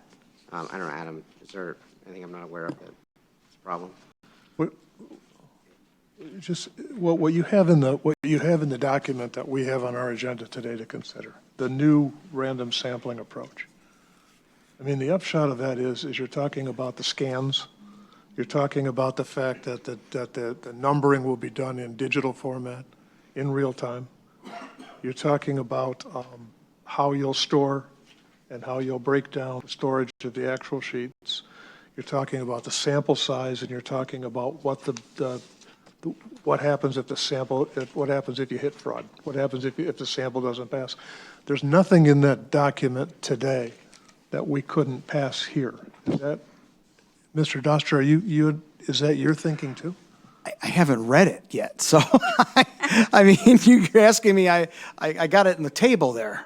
So I haven't gone through, just like I wouldn't ask Director Brader to remember what I had done back in April and say, oh yeah, we'll agree to all of it. They need some time to digest it too, just like I think the rest of us need time to digest what was sitting on the back table there. That's all I'm saying. Give us some, let's have some folks have a chance to look at it. So I'm sorry, I can't answer your question because. No, I get it. I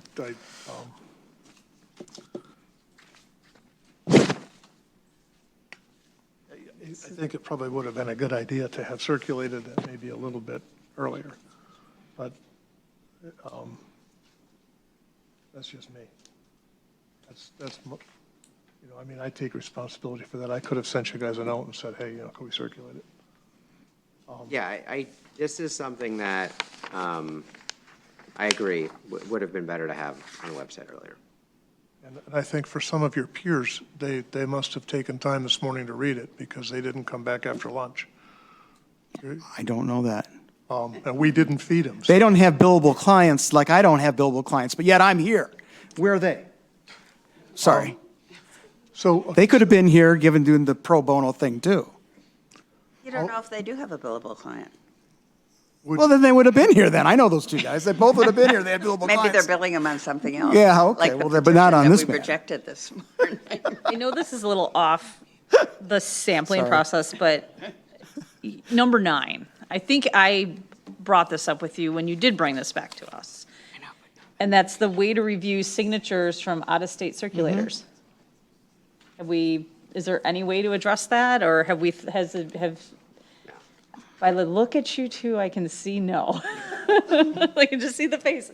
Well, I know, but I guess that's something that, I don't know if that's a legislative or if that's I don't even know how we address that. But I mean, that's a huge thing. That's for everyone.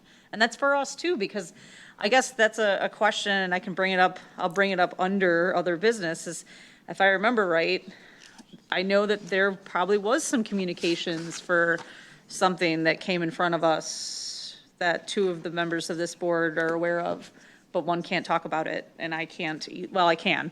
But I think circulators from the Silver Bullet, I think was there communications, and I think for those circulators from that first prevailing wage run, for the out-of-state circulators. I know. That was actually before my time, so Wow, I don't know. okay. I'm just trying to think, I don't know, Purich is retired now, probably not coming to see us, so. I can't talk about it either, Member Yeah, so Bradshaw. this is kind of where I'm at, is that, but out-of-state circulators can be an issue, and so this is, Yeah, this has nothing to do, my bringing this up had nothing to do with Silver Bullet. I just said you can Yeah, but- look at the QVF signature, digitized signature for an in-state circular, but not the but out-of-state. there's nothing for out-of-state Right. circulators. Right. Is what more we're at, and, Yeah, Yeah, on the out-of-state, I mean, it's a compounding issue because then we're looking at needing to get access to the signature in the other state's database. or, And even in our interstate voter registration sharing agreements, which have been the subject of much discussion, we don't get their signatures. So that would be a whole other hurdle that we would have to cross with each individual member of the 49 states and the other other 49 states and territories. the information more than the signature. Yeah, well, so I don't know. I mean, yeah. Verification-wise. So getting information from other states would be extremely difficult, I guess, just to streamline that. But what I would say is on this, like, the basic procedure that we're asking you to approve is not different than what's been published since this. There was no legal obligation to post any of it in advance. And we do need to get kind of our marching orders very soon. If the board, so I think we can vote on it, but if the board wants to wait, we can probably wait a week. But let me interrupt and suggest, perhaps we can give you 10 or 15 minutes, however much you need, to read the document? I couldn't do it. I need to sit down and roll around in it, and it's not. It's not that hard. That's what I mean, though. You got to think mean- about it, and just to read it off the top of my head, that's very hard to do. I mean, you guys are going to do what you're going to do, and Well, it seems I'm not to- going to delay you by 10 or 15 or an hour or 2 hours to do it. So I'm just saying that we're just getting this now, and Well, you guys can do what you want to do. we certainly appreciate your input, Mr. Dosterer. And as I said, we're going to circulate and ask for further input on proposed legislative changes that we may be recommending. We don't know whether the legislature will be receptive to us or not. But that is something that we're going to be moving forward with. But I think this is time for us to move on this one. And the sampling procedure, it may even be modified in some ways as we go forward and use it. So that I don't know that adopting at this time, this procedure precludes us from making changes later on. It shouldn't. We need to learn from what we're doing, but I think that this basically, at least it's my position, and I think we're ready to go on this one. We're going to have other things to do, I expect. So.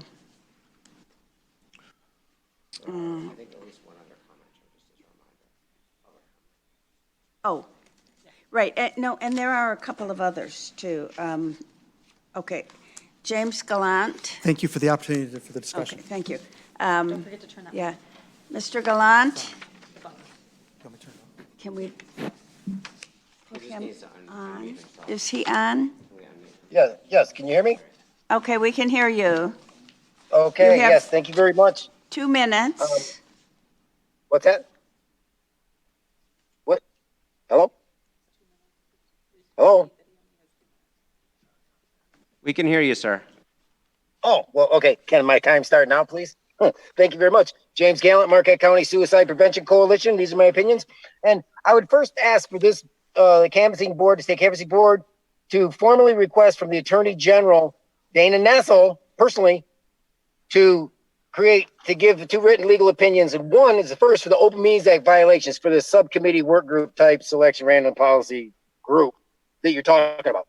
You just had a lawyer testify that he's on that subcommittee and he wasn't even given a copy of the final recommendation. So clearly they didn't vote on it.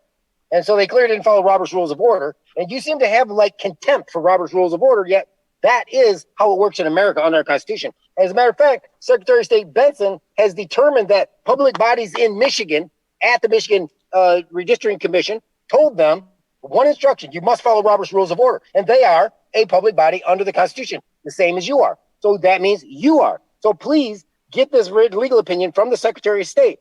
Does Robert's Rules of Order now apply? Because the Attorney General Open Meetings Act manual right now says that they cite Robert's Rules of Order in the 1970s because it is the most popular parliamentary procedure manual in America. But that has all changed now because the Secretary of State has determined that it is now required under the Constitution. So we need to get that settled.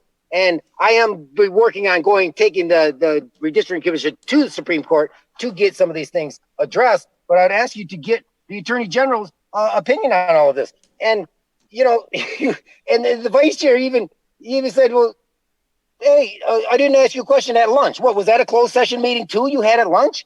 You know, and this is just so obscene.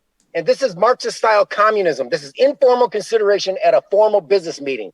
And that's why the guy didn't understand what you were going to vote on today, because you didn't have a motion pending. And none of the members even understood what the question you were talking about.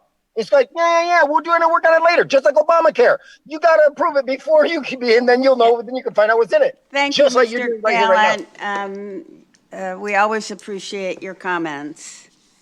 Okay, we have Yep. one other person who has asked to speak, Frederick Neenstedt.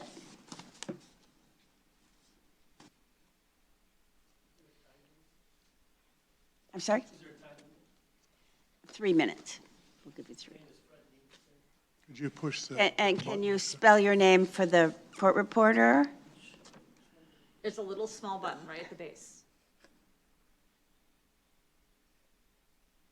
I see it. There it is. Here. Okay. Yeah, my name is Fred Nienstedt. Fred, F-R-E-D, Nienstedt, Macomb County, Michigan. So I'm a member of the Republican Party. I'm concerned about the discussion here today. The points Mr. Gallant brought up are extremely valid, so please consider the propriety of any vote on this issue right now today. So my first concern is procedural. We had an egregious example of nominating petitions at the governor's, previous governor's election, right? So it's my understanding a citizen can only sign one candidate nominating petition. That's true, right? That is true. Now, if you have an electronic format and you have a dozen candidates for one office, are you able to find duplicate signatures? I presume you can't answer my questions today.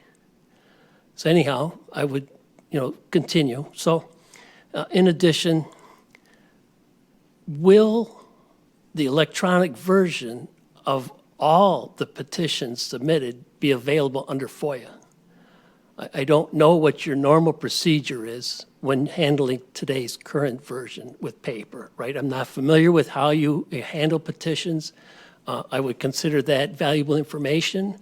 And if I do not, as a citizen, have access to this data, consider a different scenario where you, the Bureau of Elections, would have to randomly select a corporation to evaluate the process that you're about to give. Whatever process you decide on, add in an extra step that the Bureau of Elections randomly selects a private organization to perform the work and then accept the results.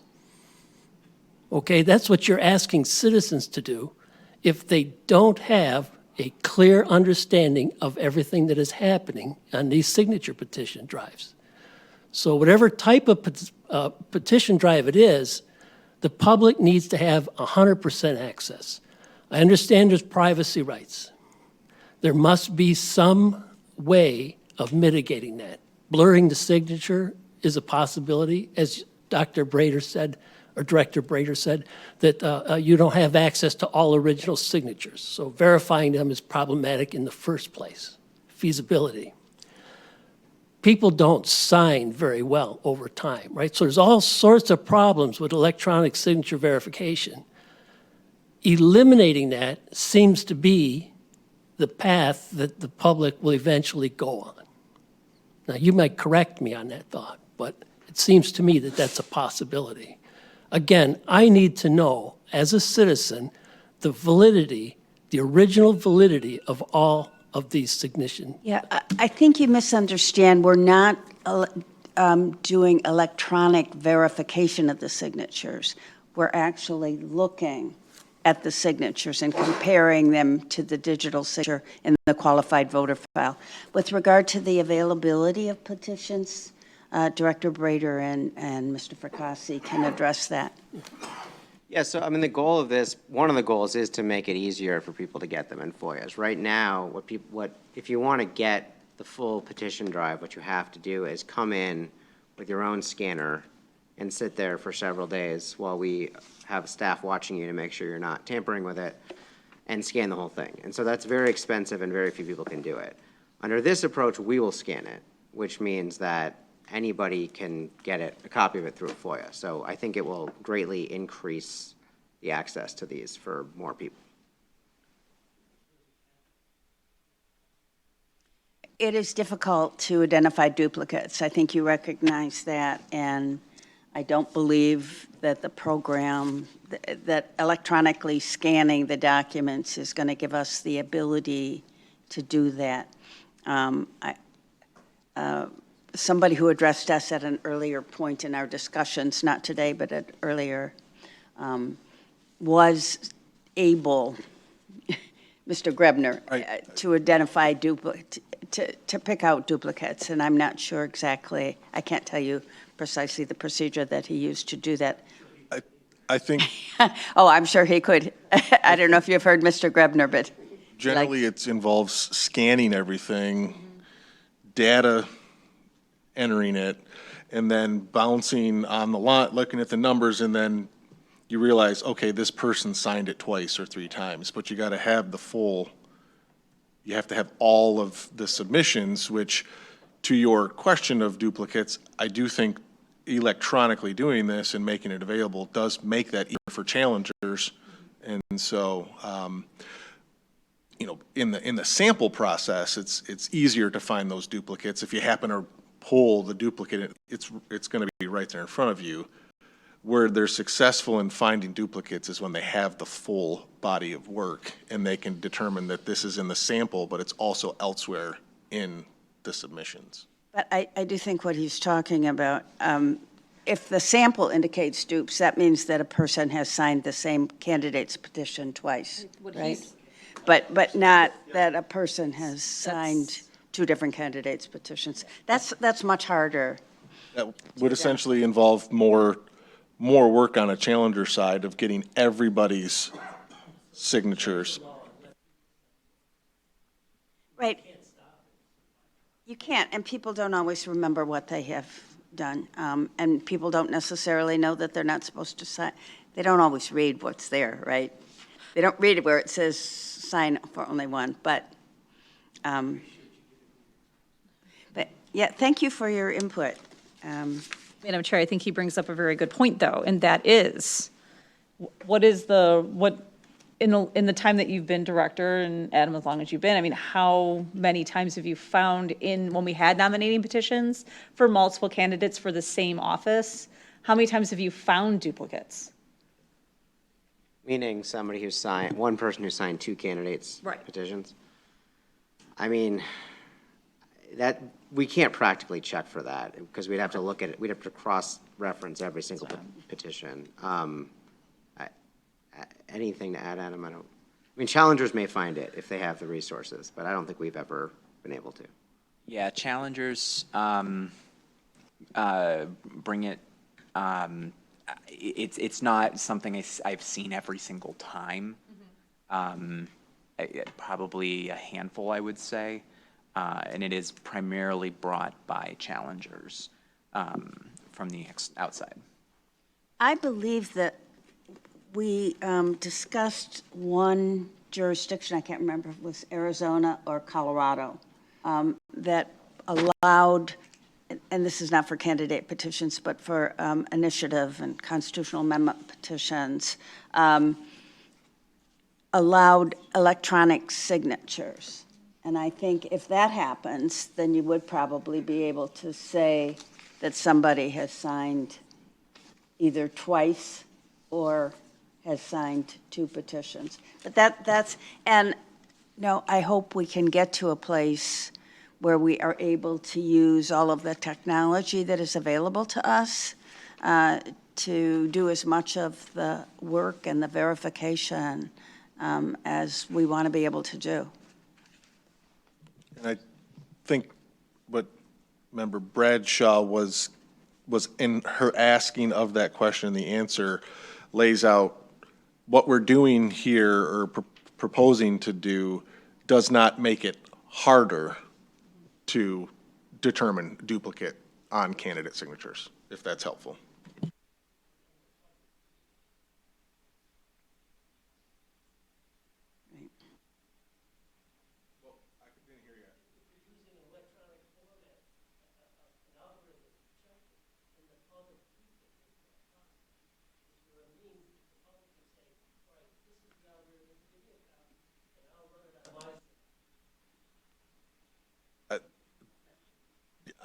I'm not sure. I think that's separate from the issue of signing things duplicately, and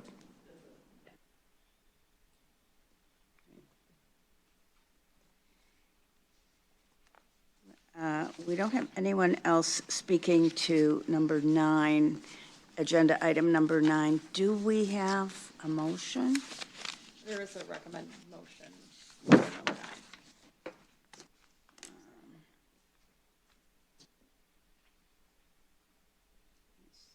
you want to do?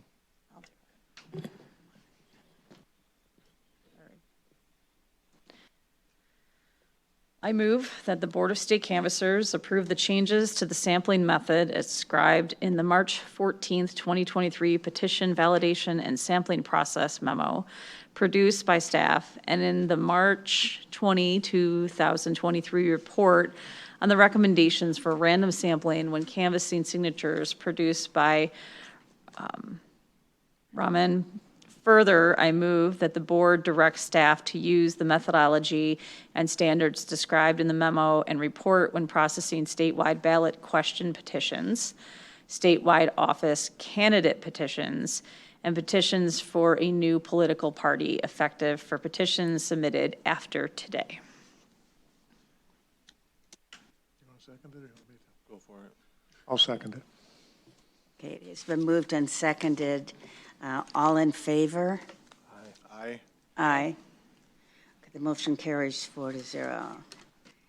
Is that the whole thing? That's for this one. Yes, thank you. I think, we'll see, the other one we're not going to deal with right now, right? Because they wanted more time. That's on legislation. Right. Yeah, we're going to get more input on that one, since there is no immediacy. So, We don't need a motion or anything with regard to what we plan to do there in terms of sending out to the standing committee, or you don't need anything on the record for I it? don't think so. Okay. Manual too? Or is that just for the legislature? We can ask, I yeah. already did it. No, I had it open twice. I just said it. We can ask Chair Gerlitz and Member Hauskamp how they want us to handle that. But we can send them whatever you want us to, obviously. No, these are two, you have two, motions, recommended motions, and they are both numbered number 9. So is there 2 motions under number 9? One to do the sampling petitions and then one for the petition manual? I have 2 different motions. Yes, sorry, we do need that one as well. So Yeah. that's why I was asking, that Right. is the So petition. this is the shorter motion, No, right? there's 2 motions. Right, but we already passed the other one, so Yes. this is an additional motion. And this is to approve the petition, the manual. Correct, that would be the second one. Wait. I move that the Board of State Canvassers approve the document titled Sampling Procedure for Canvassing Petitions and any corresponding updates to the petition manual, statewide initiative, referendum, constitutional amendment petitions, partisan nominating petitions for state and federal office, and petitions for new political party. Further, I move that the board direct staff to use the procedures described in the manual when processing ballot question petitions, statewide office candidate petitions, and the petitions for new political parties effective for petitions submitted after today. Support. Okay, it's been moved and seconded. All in favor? Aye. Aye. Opposed? No. The motion carries 4-0. Okay, we have a new manual.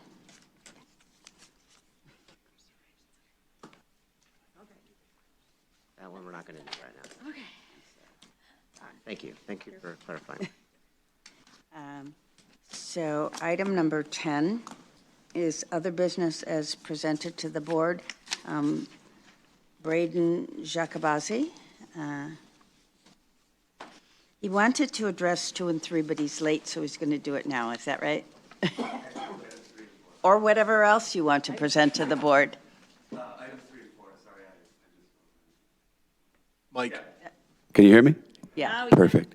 My name is Braden Jacobazzi, and I would like to address the ES&S Dominion ballot on demand system approval for the state of Michigan, items 3 and 4 on the Sorry, agenda. I'm going to go over the chair, but can you make sure that you spell your first and last name? Oh, okay, Braden Jacobazzi, BRADEN, GIACOBAZZI. Okay, all right. And you have 3 minutes. Okay, I would like to address the ES&S and Dominion ballot on demand systems for approval of the state of Michigan that was voted on today. We must avoid creating unnecessary vulnerabilities to our election systems. Today, you guys voted to allow what could be the greatest security loophole in the paper ballot recording system to ever take place in Michigan. A single machine using ballot on demand features could be used in a back room with no proper legal or technical oversight to print extra illegitimate ballots on behalf of voters who are not likely to vote or who simply haven't cast a ballot. These systems, especially when combined with access to digital poll books, are perhaps the single greatest threat to election security and voter confidence since mass absentee voting. Chain of custody is critical. We have seen in the past ballot containers lacking even routine security seals and seals that have failed. We saw this in the recount that you guys approved for the 2022 election, where roughly 10% of all the precincts we looked at had ballots that were either uncountable because they were so fouled up or because the count did not match election day totals. This will not help that. So before we add more complexity to our election system, we need to fix the problems we currently have. Ballot on demand does not do that. As expert Halderman's 2018 report shows in Georgia, it highlights the security threats that our election system faces, along with countless other court cases before it since.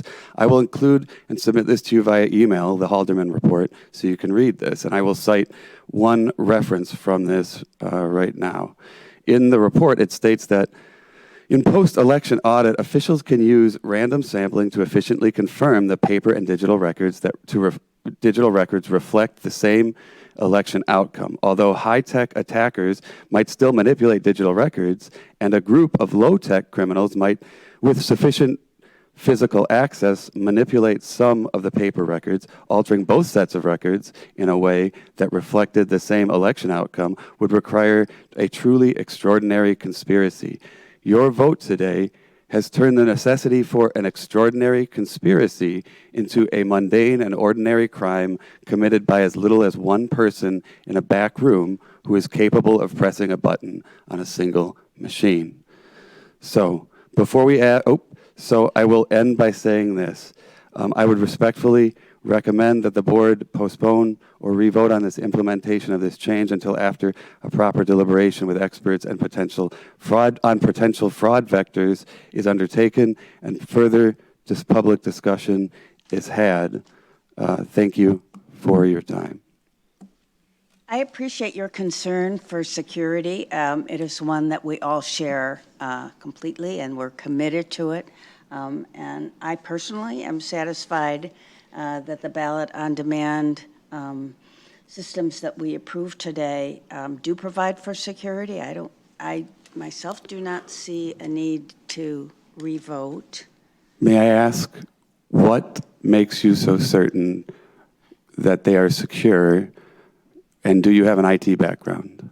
And do I have what? An IT background to No, be I able don't. to say, okay. I do not have an IT background. I rely upon people who do have IT backgrounds. That's all that we can do. So I've talked to people with military IT backgrounds, and they share my concerns.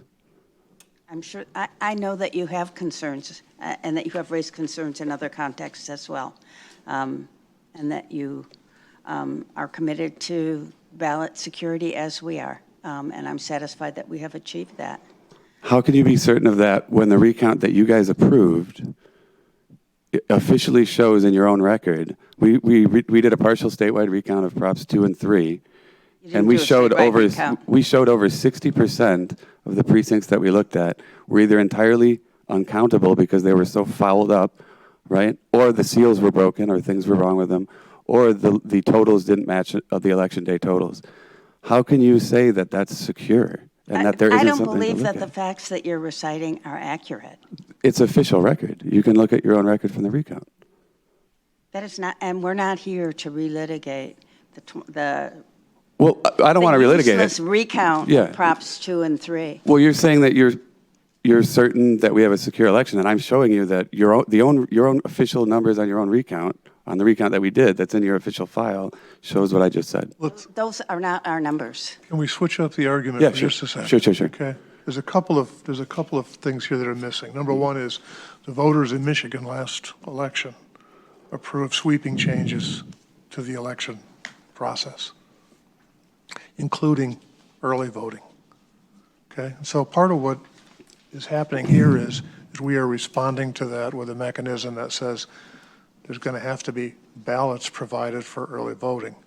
And one of the challenges is that, you know what, having an awful lot of pre-printed ballots floating around weeks before the vote poses an issue.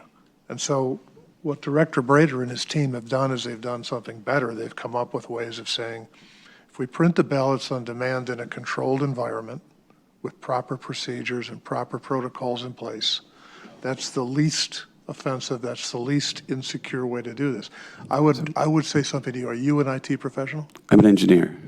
Okay, so here would be my challenge to you. The printing on demand of ballots has been viewed and reviewed as the least harmful way here to do things. By whom? Before you go.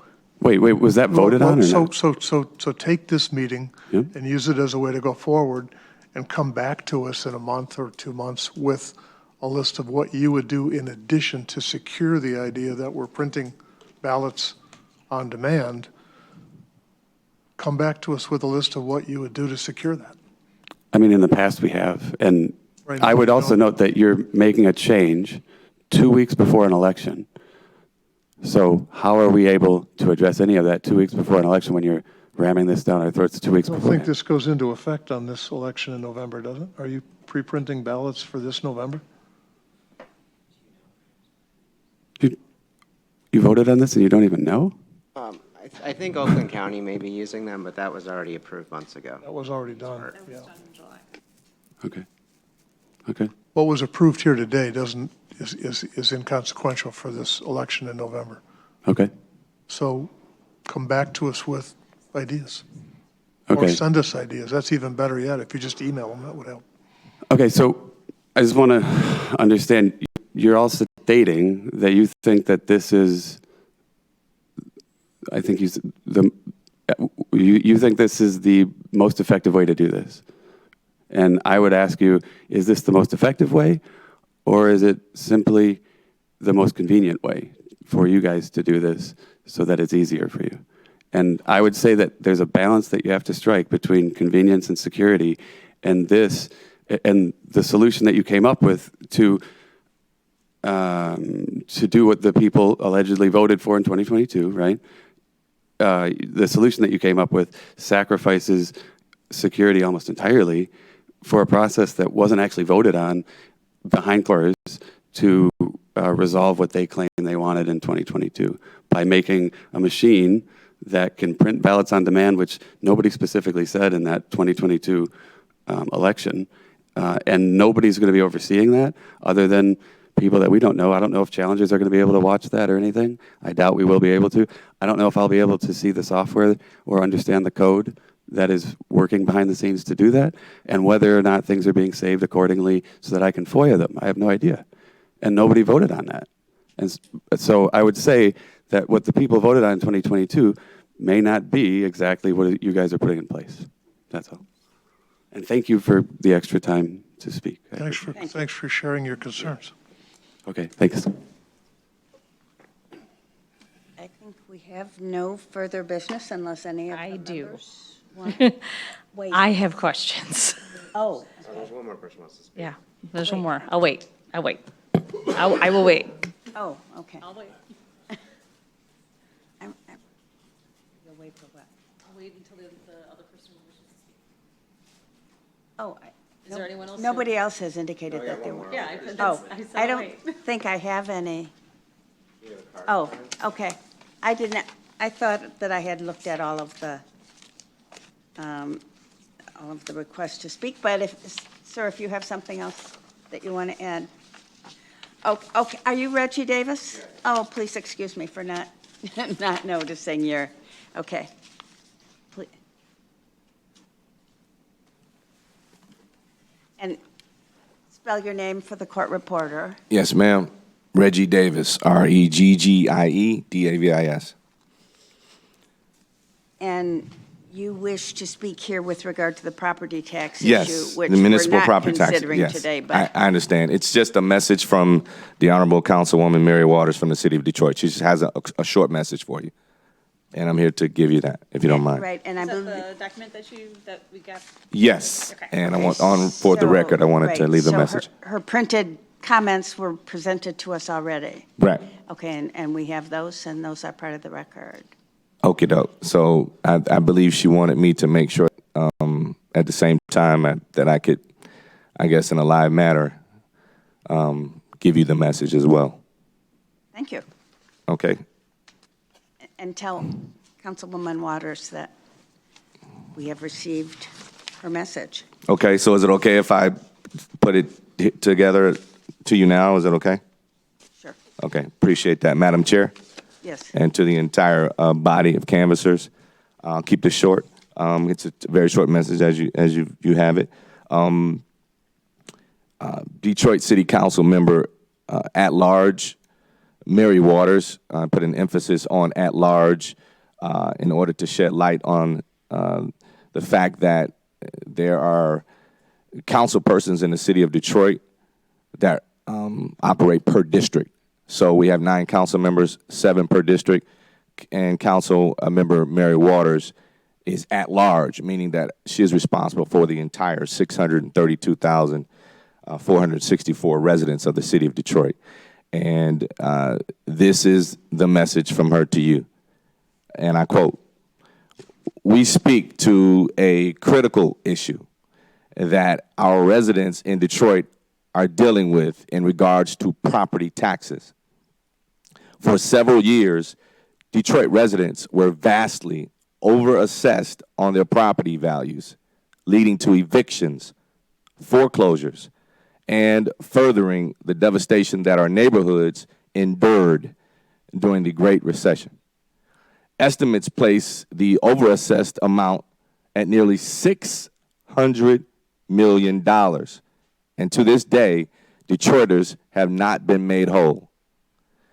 Our city government in Detroit is using property taxes to punish black and brown residents while transferring our city's wealth to billionaire developers. Our tax dollars, far from staying within our community to fund needed public services, are being captured through predatory programs that strangle the funding for our local institutions. Detroiters need tax relief. Detroiters need a fair shot. Detroiters need to be made whole for the benefit that the city has perpetrated against them. Finally, Detroiters need a tax system that keeps their tax dollars in their community to build and rebuild the public services that we require. Our current property tax system fails to this, and the other proposals, like the land value tax system, would only further the destruction of our neighborhoods in Detroit. The council members and I thank you for your time and consideration. The council member is very interested in alternative taxation systems and believes that this proposal helps facilitate a debate on ways to reform our tax system in Michigan to be more equitable." End quote.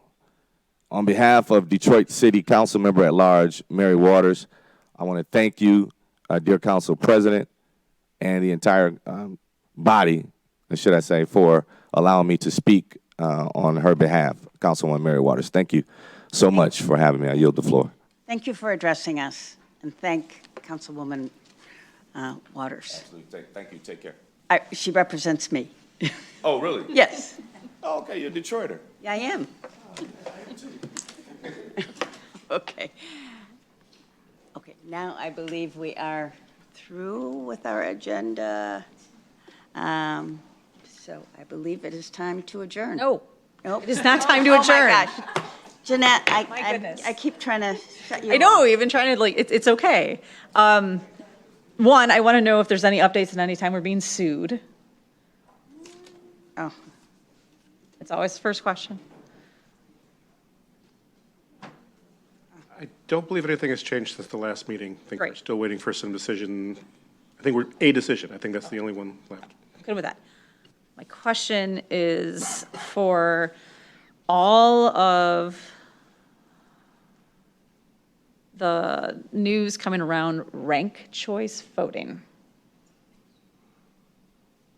So I kind of wanted your opinion, Director Brader. So, well, I mean, so there are various proposals to start using ranked choice voting for local elections, for statewide elections. The Bureau of Elections has no opinion on whether or not ranked choice voting is a good idea or not. I think personally there's pros and cons to it. But the issue that we have had in our state for the last few years, for several years, is that although several municipalities have passed ordinances to start voting by ranked choice voting, you can't do that under the Michigan election law. The Michigan election law doesn't expressly say you may not use ranked choice voting, but there's many procedures about how ballots are tabulated and about how equipment is programmed that just don't work with ranked choice voting. So those would all need to be amended or to be some kind of state law that would supersede them. The only place we've done ranked choice voting would be what was in East Point, which the board, well, you were around, I don't think anyone else was. And in that case, there was a federal decision under the Voting Rights Act. The Department of Justice and East Point reached a settlement where they agreed that to remedy the alleged violation of federal law, they would use ranked choice voting for city council elections, and I think mayor maybe too. And because it was a federal consent decree, it superseded any state prohibition on that. So we basically put together procedures that as closely as possible mirrored state law so that we could do ranked choice voting, or they could do ranked choice voting for that. But in the absence of something like that, all these other proposals at the local level, we still can't do ranked choice voting in Michigan. I think that it's something that other states have started to do. I'm sure it would be possible, but if there were a state law change, it would require a considerable amount of lead time and a lot of funding, I think, to work effectively, because we would have to restructure in a lot of ways the way our elections are conducted. And I mean, just to go beyond that, you asked my opinion. Yep. Like, you know, when you start thinking about ranked choice voting, you also start rethinking things like primary, because you may not need to have a primary if everyone's just ranking their choices. So it would really change the structure of how we do elections if it were to become something that we could do under state law. Okay. I appreciate that, because it seems to each cycle grow a little bit more legs, and so I kind of wanted to have that discussion here. I would love to see it. In my congressional district, our representative won with something less than 30% of the vote. That's the 13. But it would require a lot. So I thought I saw something about Royal Oak looking at it. Right. Yeah, I don't know if they've passed it or not, but there are a number of municipalities that do have in their charter that they use ranked choice voting, or they've considered proposals. And again, you know, we've just informed them that they can't do it under state law. So that's kind of what they want to do in their city charter is on hold until such time as state law would allow for it. Okay. Thank you. Anything else? Jeanette, anything else? nope, I'm that's sorry, it. I'm so in such a hurry to get out. Right. okay. No, so, hearing nothing else, we are adjourned at 2:37. Go green.